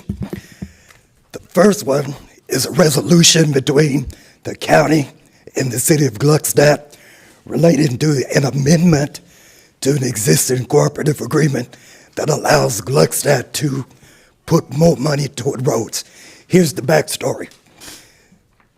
Last year, 2023, this board awarded the state of Gluckstadt $325,000 to improve a certain number of roads. The good news is that during the bid process that Gluckstadt entered into, the bids were below the estimates. So they've been improving the roads. They're pretty much through with them, the original roads. And there's $96,400 remaining in the allocation that you gave them in 2023. So the mayor of Gluckstadt reached out to us, and he asked that this board authorize the city to improve 5 new roads. So I've amended the cooperative agreement for you to allow Gluckstadt to use the $96,400 that you gave them last year to be used toward 5 new roads. And Mayor Walter Morrison has reviewed this agreement. He's approved it. And the roads are Farmers Cove, Farmers Way, Harvest Cove, Saddle Cove, and Old Gin Cove for $96,000. It says $96,900. You have $96,400, so they would pay the difference. So I recommend that this board approve the recommendation to amend the cooperative agreement, allowing the city of Gluckstadt to use the unused funds that you gave them last year All right. on new roads. I think we got it. Do we have a Okay. motion? Tim, come up here real quick. Yeah. Going forward, it's 2 things I need you to do with Gluckstadt, or maybe all the municipalities. It seems like the rest of them have it down pat, probably just from experience, but help them with their estimates going forward on these roads, so it's a little bit more accurate. And 2, get them to add some extra roads to the MOUs going forward so that if there is money left over, they don't have to come before the board. Will do. Thank you. No. Motion to approve. Got a motion Supervisor Baxter. Do I have a second? Second. Second Supervisor Banks, discussion. All in favor, say aye. Aye. All opposed? All right, number 48 So we were successful in getting the Court of Eminent Domain to give us a quick take order on the parcels of Catlett Road. So we do have in hand quick take order. So that's a good thing. Yes, sir. This number 48 involves a math error that our CFO found, that we're off by about $225. The board recalls that we're supposed to put 85% of the assessed value on parcels that we intended to take into the court registry. So we had a $255 error. So the check has not been written. That's a good thing, because we found the error and we waited till this meeting. So previously, this board voted that the 85% would be $29,750. You made the motion. It was carried. We have not written the check. So we need to rescind that order and approve the new 85% figure, which is $30,005. Okay, do I have a motion to I'll rescind? make that motion. Got a motion to rescind by Supervisor Banks. Do I have a second? I'll second. Discussion. All in favor, say aye. Aye. All opposed. Second motion is to Approve the $30,005, which is 85% of what we're required to put into the court registry for the quick take, Yeah. which we did receive. Got a motion from Supervisor Banks. Do I have a second? Yeah. I'll second. Discussion. All in favor, say aye. Aye. All opposed. All right, more good news. So this item involves litigation. I'm doing it in an open session because this involves the Pearson case, which we had a decision from Judge Mills last week, which was in our favor. I'm doing this in open session because the board recalls that at every point, pretty much, in this litigation, I stood in open session and gave the reasons why I believe that we should be successful. That's why I'm doing it in open session instead of closed session to put this into the record. So this is not the order. We've been asked to write the order, which we've not done yet. But I want to read the decision into the record like I've done every other time. So we received from the law clerk for Judge Mills September 4th, an email, and I'll read it. It says, "Counsel, Judge Mills has reviewed the filings and finds the decision of the board should be affirmed as it was supported by substantial evidence, that it was not arbitrary or capricious, that it was within the board's power, and that it was not in violation of appellant's constitutional or statutory rights." So that's a win. Then he asked yours truly to write the order, which I'm doing. So I'd like the board to acknowledge the decision by Judge Mills in favor of your decision in the Pearson case, which we defended. I'll make a motion to acknowledge. Do I have a second? I'll second the motion. Second for Supervisor Banks, and this case is the case for the election commissioner, Barbara Pearson. Exactly. And actually, District 3, I believe it is. Yes. Did what? Yeah, Joanne. Joanne Pearson. You're right. Joanne Pearson. Yes, and so that's what this is about. So, all right, discussion. All in favor, say aye. Aye. All opposed. Thank you, Mike. Thank you. It was a good win for us. It is a good win. So the last item involves our circuit clerk. Going back to the community bank, which we settled, we wrote a check for the settlement amount.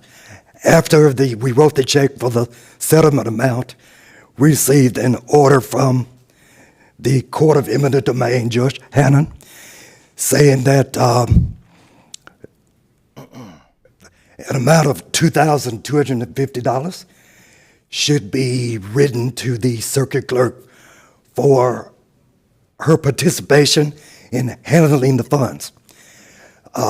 So it should have been taken out of the settlement before the check was written to Community Bank. However, this order was received after the decision and after the order which you acknowledged. So we couldn't do that.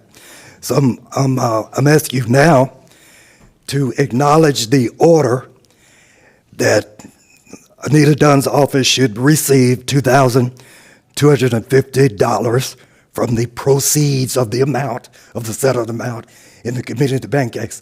Now, my reading of the statute says that the circuit clerk's fee should have been taken out of the settlement amount. Not that these are new dollars that we have to write today, because it was a county check for $450.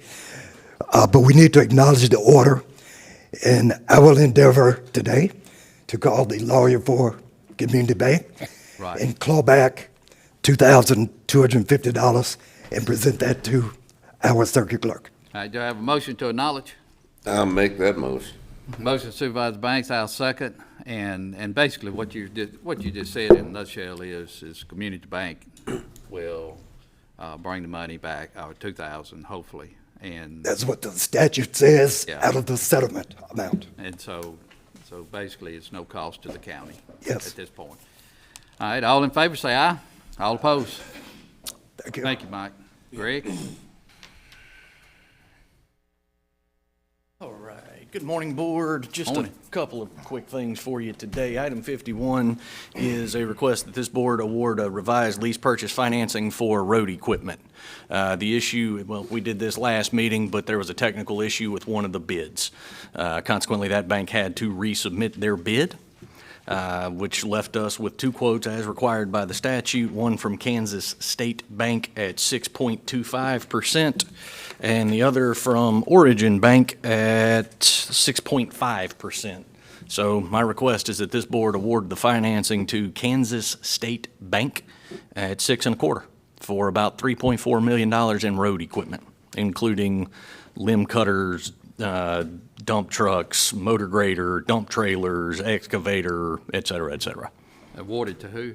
Kansas State Bank. All right, do I have a motion? I'll make that motion. Motion Supervisor Banks, I'll second. Discussion? All in favor? Aye. All opposed?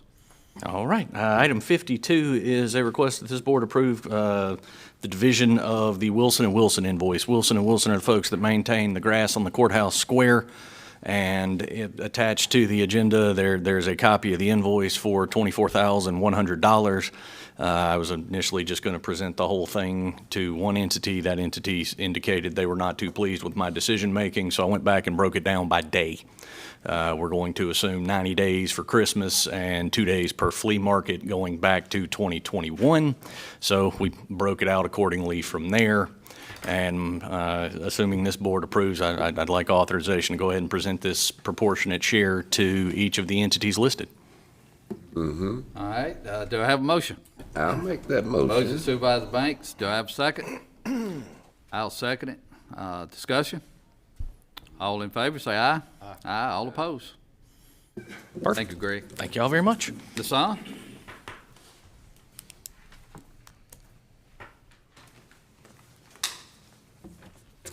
Good morning. Morning. Item number 53 is the budget amendments and the end-of-fund cash transfers. I'll make a motion for approval. Do I have a second? Second. Second Supervisor Griffin. Discussion? All in favor? Aye. All opposed? Okay. The next four items is the general claims docket and 3 payroll dockets. Do I have a motion? Move. Got a motion Supervisor Banks. Do I have a second? Second. Second Supervisor Griffin. Discussion? All in favor, say aye. Aye. All opposed? Mr. Banks, would you take item 58? Yes. Yes, I will. Item 58. Okay, and the last item, number 58, is the fleet floor claim docket. Okay. Motion. Is there a second? I'll second and pay for the gas. All in favor? Aye. Aye. Okay. All right, thank you. Right. Nothing, Mr. Vice President. Nothing. The sheriff. All right. We'll provide a copy to your clerk, but I would like, if it's possible, for y'all to acknowledge that I am going to provide a copy of the August inmate meal log to the clerk. All right, do I have a motion to acknowledge? Motion. Motion Supervisor Griffin, second Supervisor Banks. Discussion? All in favor, say aye. Aye. Aye. All opposed? Thank you. That's it. All right. Okay, next, old business? New business? Do I have a motion to go in the closed termination? Well, under new business, right quick, I wanted Oh, to we add passed that something. new business. I want to add something to the, there's a list that they keep at the road department on culverts that they're going to install. And we got a call to place a culvert at 385 Smith Car Road. And it was after the list was compiled. And I want to have that culvert go ahead and placed on that road. 385 Smith Car Road. Is that a motion?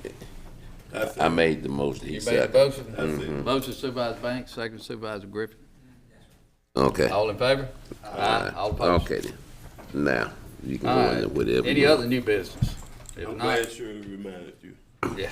If not, do we have a motion to go into closed termination? Motion. And we're going into closed termination concerning? Acquisition of real property and potential litigation. All right, all in favor, say aye. Aye. All opposed? And we'll go ahead and entertain a motion, to go into executive session under those same circumstances. Those motion. Got a motion, got a second. Supervisor Banks, discussion. All in favor, say aye. All opposed? We are now 5 going in minutes close in the executive session. 5 minutes? Yeah. Go for it. All right, Mr. Lott's coming to you. You don't want no more names? All right. You're not live yet. If we'd have done the Bozeman Road plan, they had used it, it cost us half as much. Oh, yeah. But, things get drawn. All right, thank you, Dwayne. Appreciate it. We're out of executive session. Mr. Lott? That's right. Madison County Board of Supervisors took 2 actions during executive session. They directed the county administrator to proceed with the purchase of a parcel of real property in Madison County. The second one was approve the final pay application for the park restroom project. Thank you. Thank you, Mr. Lott. All right, do I have a motion to adjourn to September the 16th at 9 a.m.? I'll make that motion. Got a motion, Supervisor Banks, second Supervisor Griffin. Discussion. All in favor, say aye. Aye. All opposed? Aye. Case? I don't know who's gonna read this, but somebody will read that.